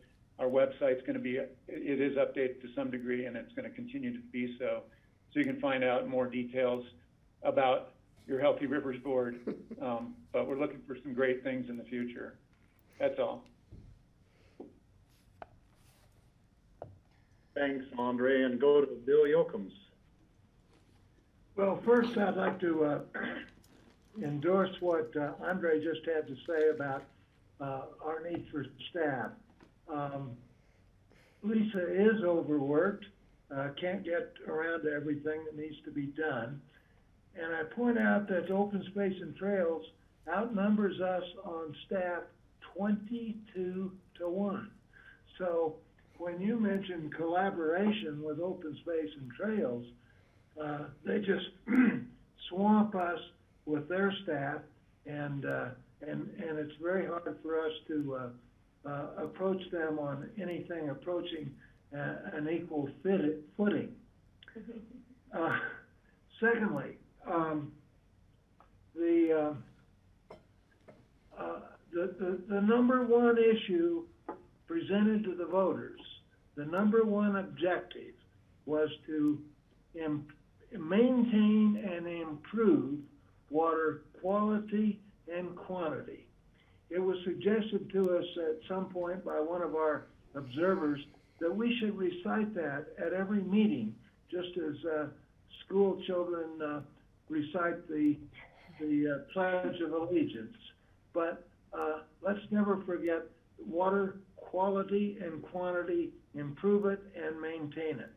Now, the Weaver Ditch prospect could ultimately lead to the improvement of water quality and quantity.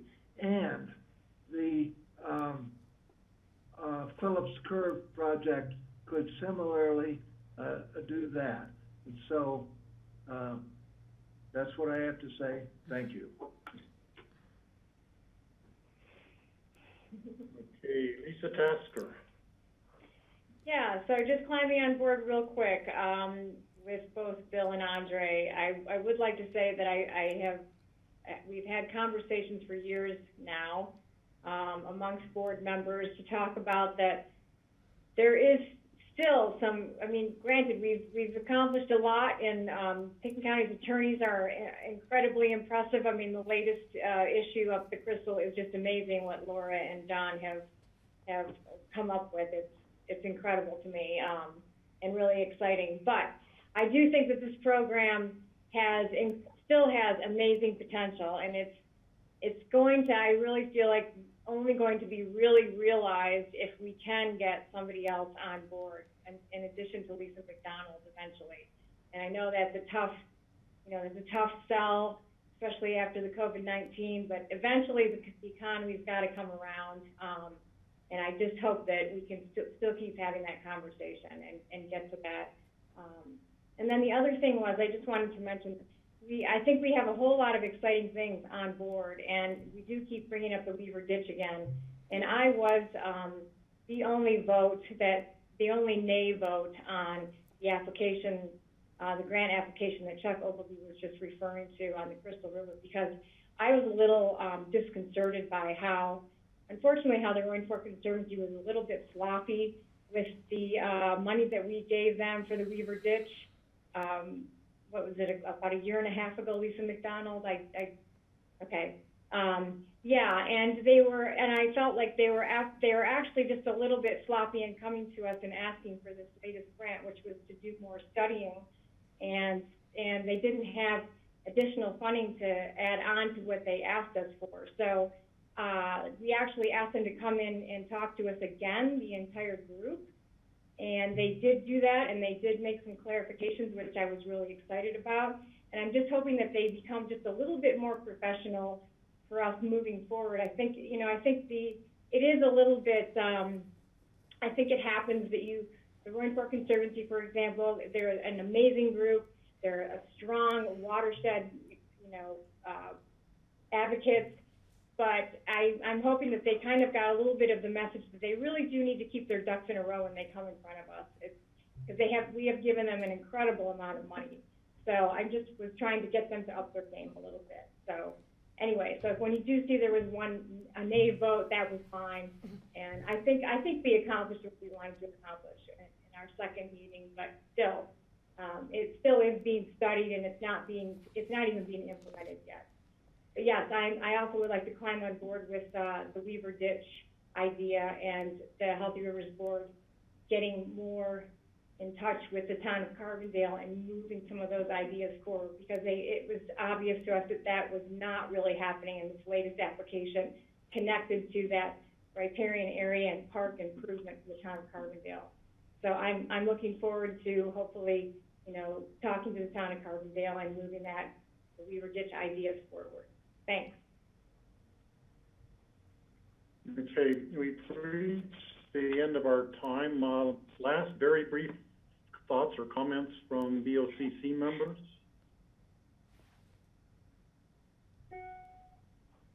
I think this has been very fruitful discussion with the Healthy Rivers and Streams Board. Thank you all for all being here today. I've really enjoyed this. We need to do this more often. And it's kind of like, on these Zoom calls, we can see each other when everybody's on the Zoom and not on a phone. It's kind of a neat way to meet, actually. I do look forward to it, and we can all meet again in person, though, for sure. So let's keep our thought processes going and keep working on these great projects. Thank you, Steve. And CC, everybody, thank you. It's been great to meet with you. Yeah, thanks everybody.